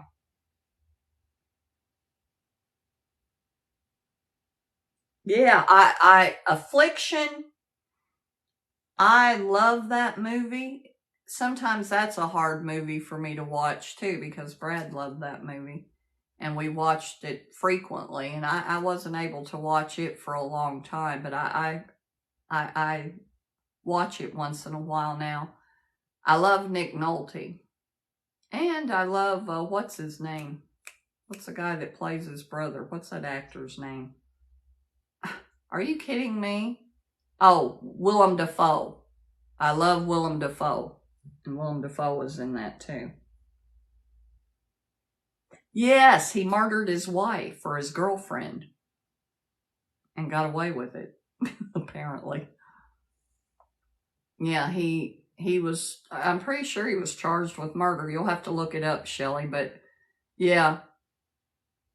They did not get a conviction. And I think he probably did actually kill her. He probably did. But, you know, LA courts and famous people, they don't get convicted. Yes, I love Steve McQueen. Love Steve McQueen, but like Paul Newman better. You know, Steve McQueen and Paul Newman are similar. I prefer Paul Newman, and I prefer Paul Newman movies to Steve McQueen movies. Like Steve McQueen, you know, the Tao of the Steve. But I do like that. Hi, Dino Bro 12. I do like him a lot. Hi, Legend 7919. I do love Steve McQueen, but like Paul Newman better. Hi, Chris Chinny. Thank you for joining us. And Shelley, I'm just hanging out here. Paul had better movies. Absolutely, he did. I mean, okay, Steve McQueen was in Bullet. Steve McQueen movies, the only one that pops into my head right now is Bullet. But Paul Newman, my God. I couldn't even sit here and name all the Paul Newman movies. Hi, TJ Lindy. One of my favorite Paul Newman, two of my favorite Paul Newman things that not a lot of people have seen. There's a movie that he did when he got much older called Nobody's Fool. if you haven't already seen this part, you should make a note. It's a movie called Nobody's Fool. Very underrated, great movie. And he was in the HBO limited series called, I'm not going to be able to think of it. It was a 3 or 4 episode Something Falls. You'll have to look it up. But, I can't think of it. He was in that when he got much older. But it's, I think, possibly a 4-part, one of those limited series that was done on HBO probably back in the early 2000s. Oh, absolutely. I forget. I just heard that not too long ago, how much money, the Paul Newman Foundation, I think it's called, how much money that and he's still, because still all the sales of Newman's Own products, all of those, the sales of all of that still go to that Boys Ranch and some other charities too, but that Boys Ranch, I can't think of what the name of it is. But yeah, I just saw something about how much money, it's in the millions of dollars that every year are still generated by Newman's Own products. And yeah, Paul Newman is so cool. Long Hot Summer, one of my favorite Paul Newman movies. And of course, Cool Hand Luke. Can't forget Cool Hand Luke. And Cat on a Hot Tin Roof. Yeah, he had some great, and Sweet Bird of Youth. He had some great roles. And The Sting. My God. And Lord Have Mercy. Butch Cassidy and the Sundance Kid. He had great roles. Oh, and Judge Roy Bean. Jeff Bridges. Love Jeff Bridges. Jeff Bridges. One of my favorite movies of his, and it's not The Big Lebowski. I do love The Big Lebowski. I had to watch that movie a couple of times before I could really kind of catch the dude.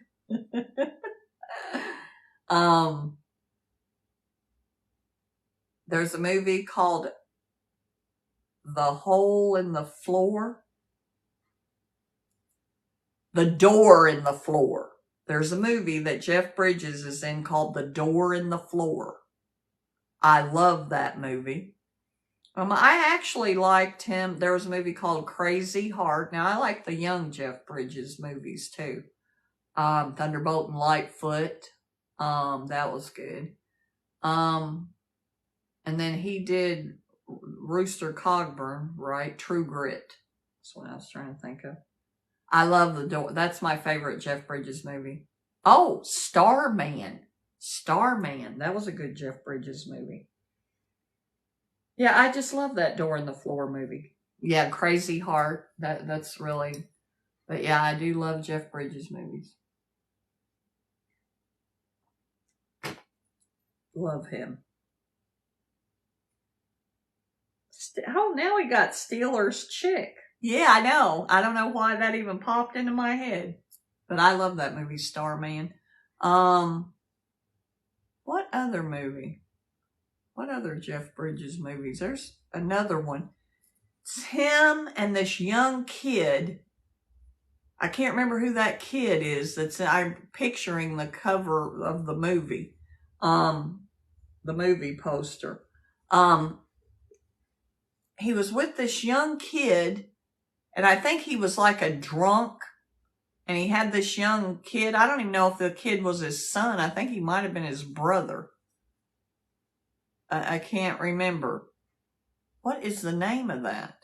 Well, you can Google Jeff Bridges movies and you'll find it. But hi,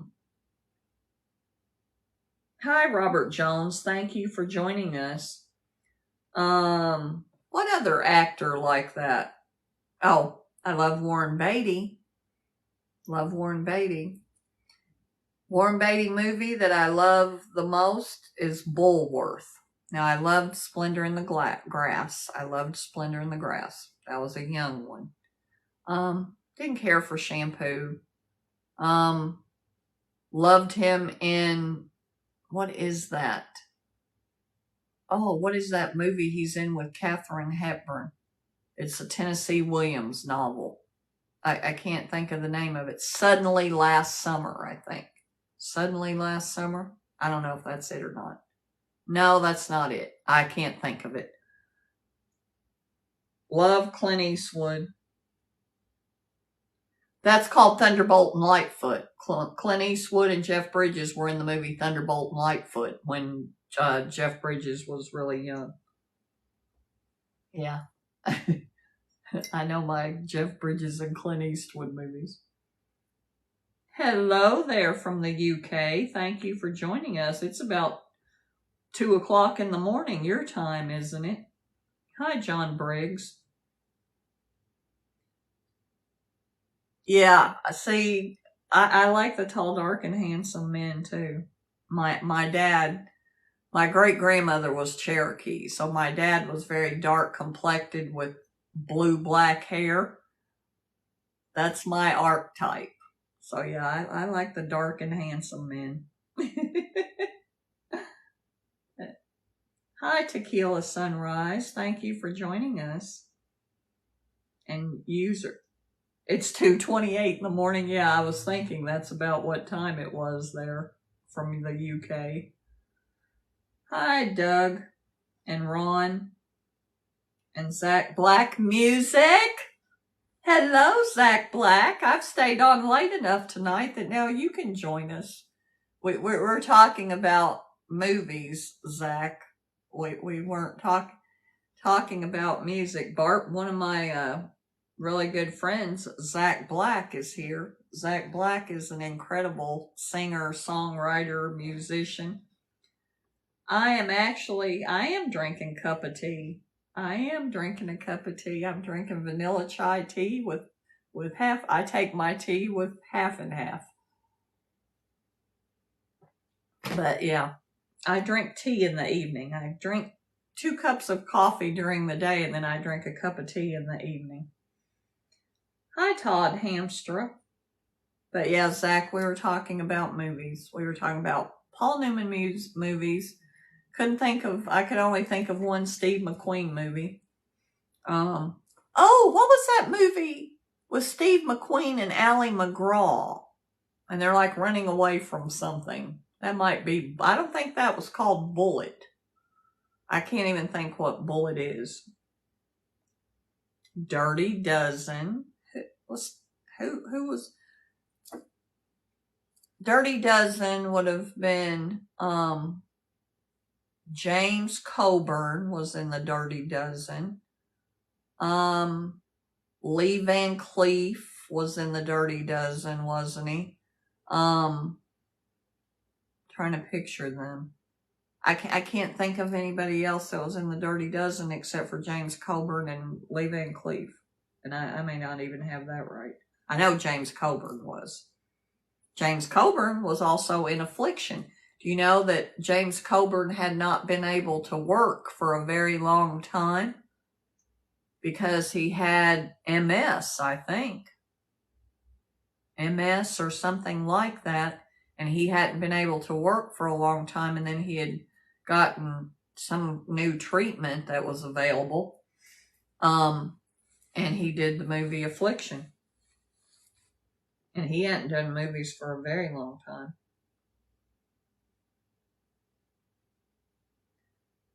The Escape from the... Oh! Steve McQueen... Papillon. I can't say it. It's a French name. I'm not good with French. Yeah. It's a true story. Yeah, that's Steve McQueen. I couldn't... Oh, wait a minute. Wasn't it Steve McQueen? No, that was Tony Curtis, and I was thinking of the Defiant Ones. That was Tony Curtis, and Sidney Poitier was the Defiant Ones. Oh, really? I didn't know about that, Bart, about his hands being bad in that movie. I don't remember that. I don't remember him riding a motorcycle in that movie. That's a long movie. That is a very, very long movie. I can't even think of how it's been so long since I've seen it. I can't even think. But I like long movies. I like really long movies. One of my favorite new movies is The Irishman. It's only on Netflix. It was a Netflix original movie, was The Irishman, with Robert Duvall and Robert De Niro. Is Diane here, or is she just commenting on something? Diane's just commenting on something, and she's not even here. But that's okay. She's probably checking up on me because she's the one. Bart, I have a moderator whose name is Mrs. Johnson, and she wasn't able to be here tonight. I have several moderators, but she wasn't able to be here. Diane stopped in earlier. I never saw her. She's entertaining guests. Shelley, that's why she couldn't come tonight. I love John Waters. I absolutely love John Waters. Love John Waters. Pink Flamingo, all of those Divine movies, Pink Flamingos and Polyester and Lust in the Dust. Lust in the Dust with Divine and Tab Hunter. That was great. I thought John Waters movies were brilliant. And Hairspray. I didn't like that remake they did of Hairspray with John Travolta in it instead of Divine. That was not good. That was unwatchable. The only thing that even made that movie watchable was Ricky Lake. I liked Ricky Lake. I know you said she was here. I got that, Shelley, that she was no longer here. She just stopped in for a second. And what is this name? Surf WFX. Oh, I have no idea. Well, thank you for that lovely compliment.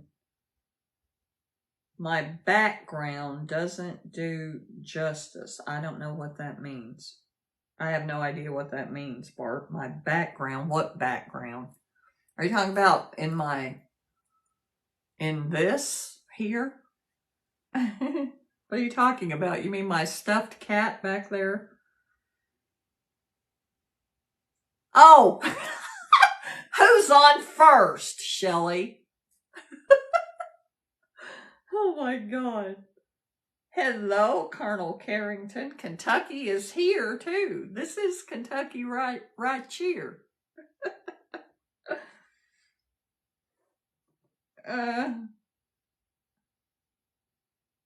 Was she here? No. It was, I could see on this screen, she just commented on one of my videos. So she's on TikTok commenting on my videos, but she's not coming here.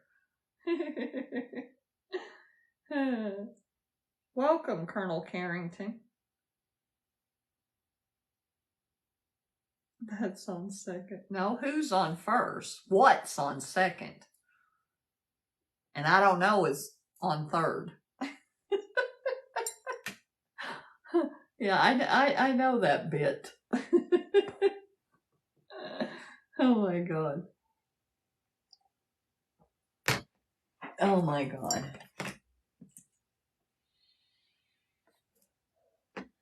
This turned into a really, I feel so much better. Thank all of you. Thank you all for being here with me, Shelley and Bart. Bart's talked movies with me all night. And who is, oh, the Steelers? It's not football season. Who's your other team? Guardians. Go Guardians. Shelley, I don't know what that means. Go Guardians. But no, I really do. I'm not saying that I was, distraught or anything like that. Texas Rangers. Well, my friend Shelley is a Cleveland Indians fan. Oh, you love hands. You know what? I actually love hands too. I love hands. Oh, they're not called. Oh, yeah. Couldn't have that name. Couldn't have that name. Did Atlanta change the Braves' name? And did the Redskins change their name? Yeah. Cleveland Guardians. Yes. No, Jacob, don't do that. Jacob, don't come on here and start giving me direction. We don't like that. That has a tendency to get you vamoosed out of here. Oh, absolutely. Absolutely, Bart. We have to be aware. What woke means, and I mean, it is what it means. We need to be aware that we're not the only person on the planet, and that the world does not revolve around us individually, that other individual people have the same rights that we have, regardless of who they are or what they believe or where they come from. All people have the same basic human rights. All people do. Life, liberty, and the pursuit of happiness. Doesn't mean doesn't guarantee you happiness, just the pursuit of it. The Commanders. Well, see, the thing with the Redskins, the Braves, the Indians, and the Redskins, those are the two that bothered me most, because those are absolutely, particularly the Redskins, that is absolutely a racial slur. There is no other way to look at that. That was absolutely a racial slur. And, and Indians, they're Aboriginal people. It's, yeah. So I never understood why people thought that was acceptable. I just never could understand, especially more than any others, Redskins. That was the worst one, because that was absolutely racial slur. Absolutely. Yeah, that's it. That mascot, yeah. And the Atlanta Braves with the tomahawk chop thing and the, doing the, that absolutely.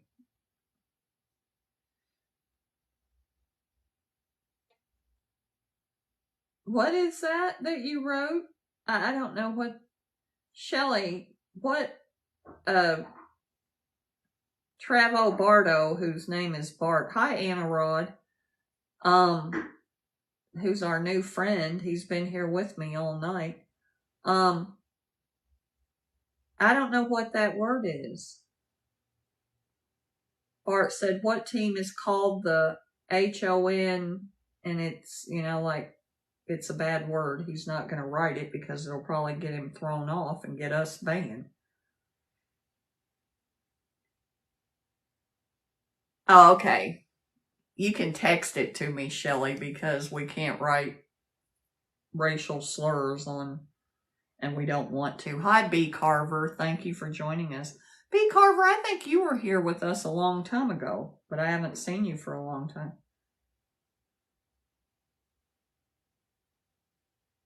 All European immigrants doing that chop, being glad to be non-red. Yeah, I know. That's, and I'm saying this, it is something that I did, and I'm not at all diminishing the Holocaust or saying anything other than that was, I mean, it was absolutely horrific. And, you know, I lived in Germany for 6 years of my life, and 3 of those was when I was a teenager. And I went to concentration camps, and I was very immersed in that. And I don't want to take anything away from the atrocity that was. But nobody ever mentions the 14 million Aboriginal people that were wiped off of this continent. I mean, flat out, everything in their power to commit genocide. I mean, it was exactly the same. They didn't do it in the same way. They didn't put them in concentration camps. They put them on reservations, and just outright killed them. But not in the same way. Not in this, and before the Nazis did it. You know, the Indian Wars. And, you know, and everybody's heard the stories of smallpox and the blankets and killing off the buffalo for no reason other than that was their only means of housing, clothing, food, everything. That was everything to them. If the buffalo died out, so did they. And then put them on reservations where they're absolutely certain to commit racial genocide. And, so anytime I had a class where I was asked to write about the Holocaust, I would always write about the vanishing Americans, you know, the 14 million Aboriginal people that were just flat out wiped off the face of this continent, and nobody ever even asked any questions about it. And I never had a teacher. I never had one single teacher that gave me anything less than an A because they said write about the Holocaust. Well, that was a Holocaust. And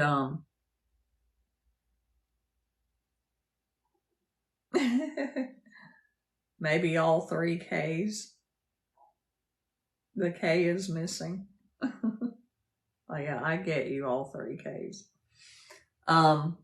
But yeah, so that's what and you know, I would do that, and any chance that I have to talk to mention that, I always do, just because so many people pretty much everybody knows about the Holocaust. Pretty much everybody knows what happened in Nazi Germany. You know, the final solution, and, you know, and I'm saying that, I'm sure there's a lot of young people that know absolutely nothing about that, except for maybe what they learned in history class at school. But not very many people know about what was done to Native people. You know, I've heard some people say, very crassly and very proudly, we won. We took over. We came here, we conquered them, and we won. Really? That's how we're supposed to be proud of that? If we're supposed to be proud of the fact that we conquered them, and they're a conquered people, so now they got to do whatever we tell them to do, why are most Southerners so proud of that Confederate flag? You lost. You know, and I can say that because I only had one ancestor who fought in the Civil War, and he fought for the Union. Because, you know, Kentucky was what they called straddle poles. And, but yeah. Hello there from David from Texas. But yeah, they lost. You lost. And you were traitors to our country. that flag, and people can get mad at me for saying that, but it's a fact. That is a historic fact. The South and the Confederacy lost, and they were traitors. I don't look at it as they were, okay, if they were trying to overthrow the government because of some legitimate higher purpose, you know, like our rights are being infringed upon, or some of the other things that are going on now in Washington that are, I mean, there are so many things. It's you know, I heard somebody say today, she said, I am not right and I am not left. I am anti. That's kind of starting to be my approach. And I don't usually talk about politics, but for whatever reason, I told you we were going to the dark side. and fasten your seat belts because it's going to be a bumpy night. But, yeah. But they weren't trying to rise up for a worthy cause. Their cause was not worthy. That's, you know, thank God they lost. Can you imagine?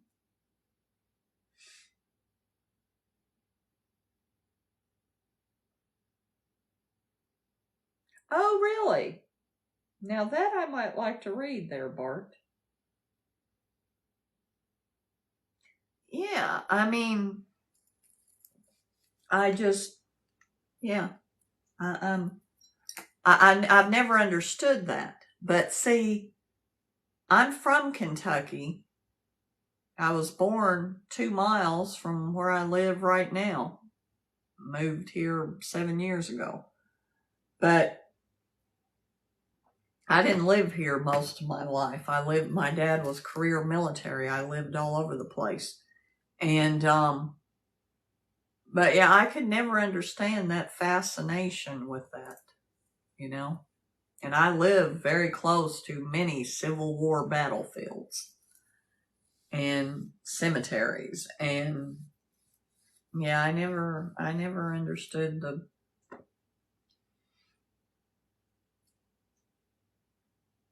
I never understood that.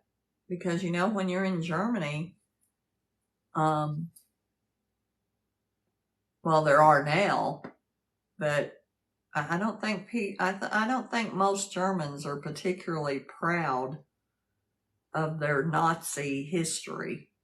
You know, they'd sooner forget. You know, okay. Think about this. Think about this. In Nuremberg, I can't think of what the building is called, but it's still there. Been to that square. We lived in Nuremberg when we were in Germany the first time. We lived in Nuremberg. How after Hitler fell, you know, there was a huge, big as this house, swastika above that building, not the Reichstag. And I can't pronounce foreign words. I have a problem with it. They tore those things down immediately. Those things were Hitler's face, the swastika. Those things were all torn down almost immediately. And I'm not a big believer in, like, you know, wiping out history. And I really did kind of have a problem with them blowing up that Stone Mountain, Georgia thing, that big, huge monument in Stone Mountain that's kind of like Mount Rushmore. You know, because the Aboriginal people of this country are just as offended by those faces on Mount Rushmore in the Black Hills, because that is their sacred ground. and their sacred land, and we go there and deface that. And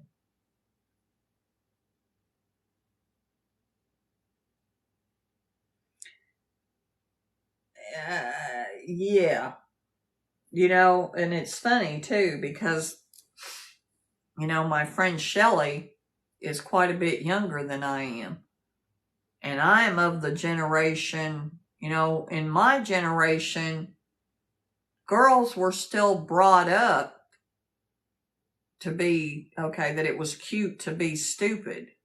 That still went on. And people still said, well, you can't do that. You're a girl. And I never heard that in my life. And Shelley has heard this so many times.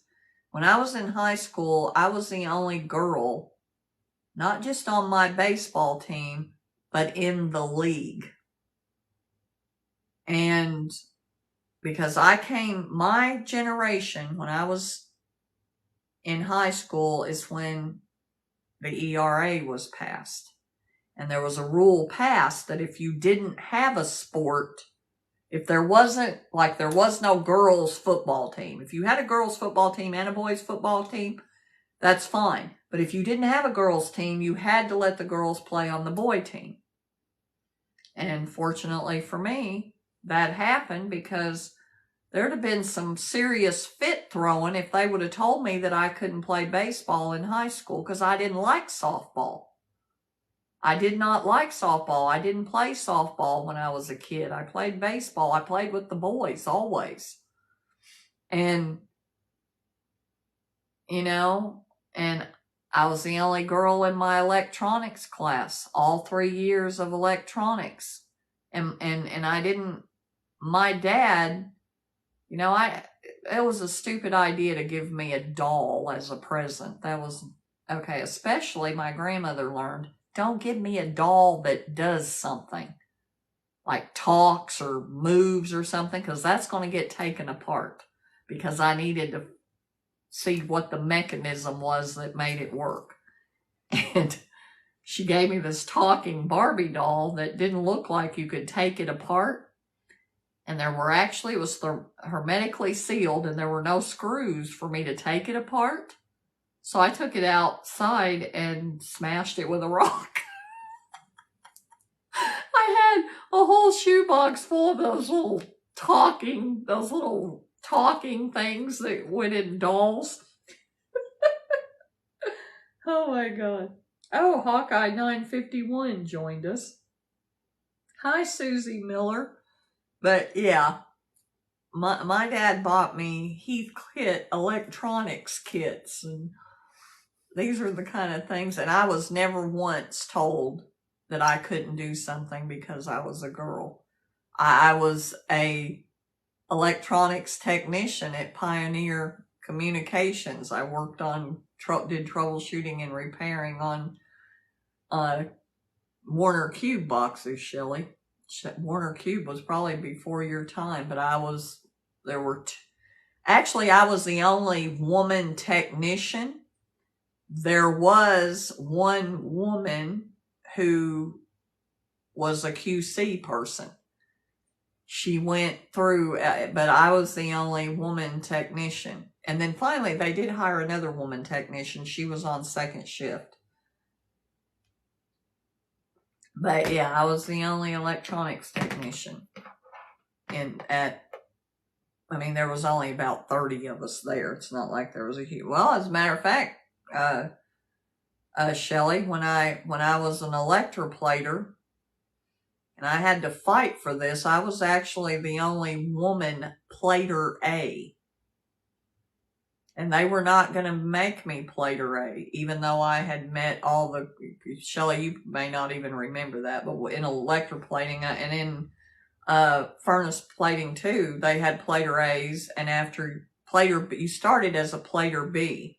After you had been there 2 years and you had mastered certain things, then you were made a plater A, and it didn't get you much more money.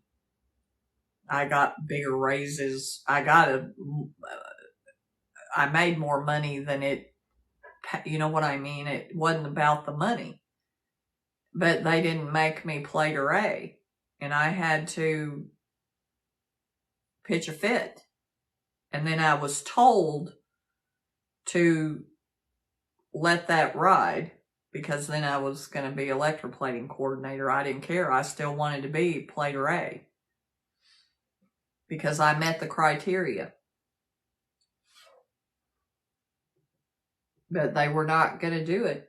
And I told them the only reason that I can see that you're not doing that is because I'm a woman. And that did not go over well. And I know that that's true. I do know it's true. That was the first time I had ever experienced that and I mean, I'm sure there's jobs that I didn't get because I was a woman, but I didn't care. I didn't know that was the reason. There was only one that I could think of. And it was for a electronics technician. And they asked for certain skills, and I had those skills, and I had that experience. And then in the interview, they changed what they were looking for. And I knew right then that. Happy Thursday, Brian Jingler. Happy Thursday. I got your name right this time, Brian. But I need to get off of here. It is 10 o'clock, and I usually only stay on till 9. See what happens, Shelley? Constant supervision. And when the cat's away, the mice run amok. And stay on until 10 o'clock at night when they're not supposed to. And I got to go over to my Aunt Jackie's. And I have to go do something tomorrow. Oh, I have to bake Zach's birthday cake, which I'm going to make a 4-layer cake. And he's not on here, so I don't have to worry. I'm going to make a 4-layer because he likes chocolate cake with chocolate frosting, and I got Hershey's chocolate for the frosting, and I'm going to do a 4-layer cake, and I have to make that tomorrow because his birthday's Saturday. My son, I had 4 children because that's how many times it took for me to have my son. That's the story in our family. And, oh, Brian's. See, I've got some people here. It's only 9 o'clock at their house. But anyway, my son was my 4th child and my only boy. And the day before he was born, they told me with an ultrasound that he was another girl. And then he was born on April Fool's Day. And anyway, my baby boy will be 37 years old on Saturday. And I'm actually making the food and take meatloaf. That's what he picked, is meatloaf. I've only made meatloaf for him like twice, and he picked some new thing, I guess. Because the last time I made meatloaf, he really loved it. But somebody's sending me gifts, and I can't even see who it is. Is that you, Bart? Thank you, Bart. Thank you so much.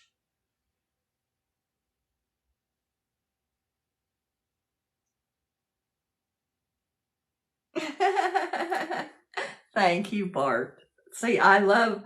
Oh, Bart, have you ever seen the movie Wonder Boys? If you love writers and literature, you have to see Wonder Boys. And another one is the movie I was just talking about, A Love Song for Bobby Long. You need to see A Love Song for Bobby Long, and you need to see Wonder Boys. Thank you, Bart. Thank you so much. Thank you. Hi, Logan and Larry. Yeah, make sure, Bart, write this down. Wonder Boys with Michael Douglas and Tobey Maguire and Robert Downey Jr. And, what's her name? That real pretty girl, the one that, who was married to her? Who married her? I can't think of that girl's name. I think Tom Cruise might have been married to her, or somebody like Tom Cruise.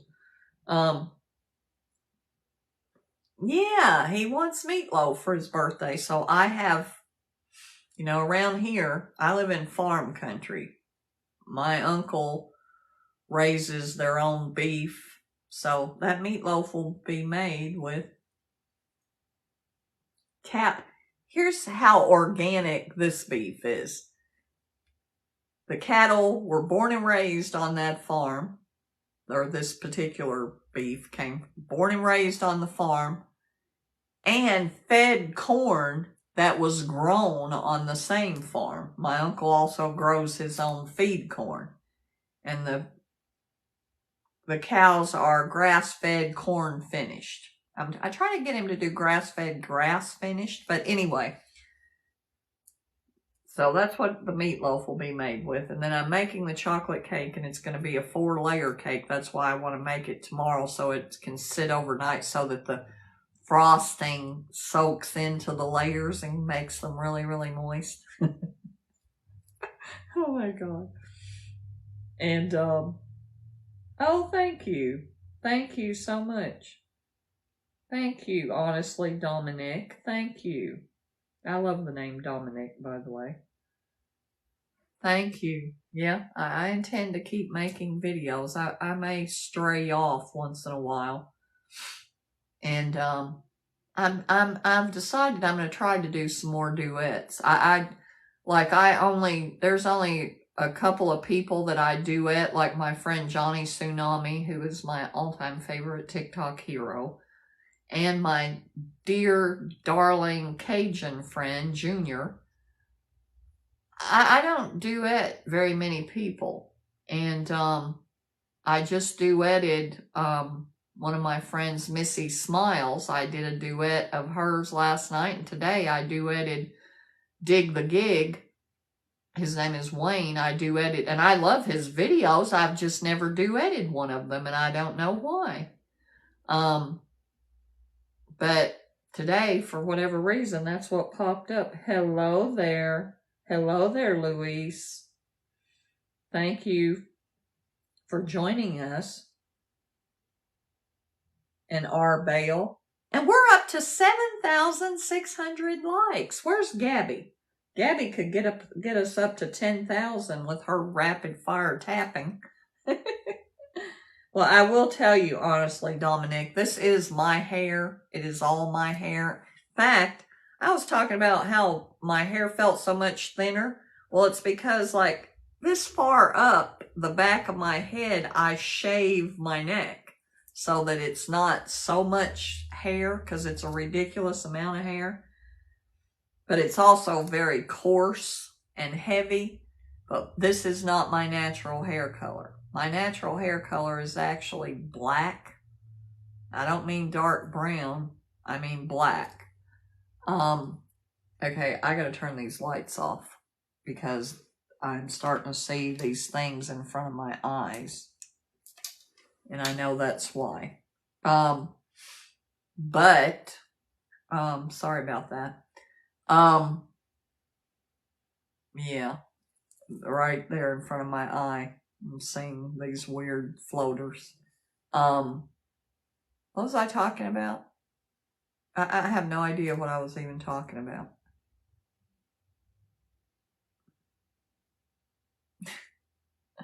None whatsoever. It's definitely time for me to go. Oh, I know. My hair is black, but my hair is mostly gray now because, Shelley, I will be 62 years old next month. And my dad was prematurely gray, and my hair is not completely gray, but it's got a lot of gray in it, so that makes it easy to keep blonde now. Yeah. Now I'm not going to have any of that. All I'm going to have, because I can't be experimenting. And I don't usually I'm not a fan of green peppers. Now I like red peppers. And I have some roasted red peppers that I might put a little bit of in the meatloaf. But I want to keep it simple. I don't want to do any experimenting. Although I am experimenting with the cake tomorrow. Hi, Jim from Central New York. Hello, Jim. Thank you for joining us. But I do really have to get off of here, you guys. And I hate to I hate to leave good company. But number one, I got to go across the street to my aunt's house, my housebound aunt, that I go visit after my live every Thursday night. Wow. I would be very curious what my blood pressure is, because there is like something floating unbelievably, and it keeps getting bigger and bigger. So I gotta go. So I'm gonna do my sign off. Like I always say, I want this to be your favorite TT show every Thursday night. So I will see you next week. Same time, same space, same station. Love y'all. Thank you, Shelly. Thank you for staying with me so late. And thank you, Bart. Thank you, Brian. Thank you, everybody that's still here with me. Thank you all. Free therapy right here for me. Very therapeutic for me. Love y'all. Bye, Shelly. Love you. Love you.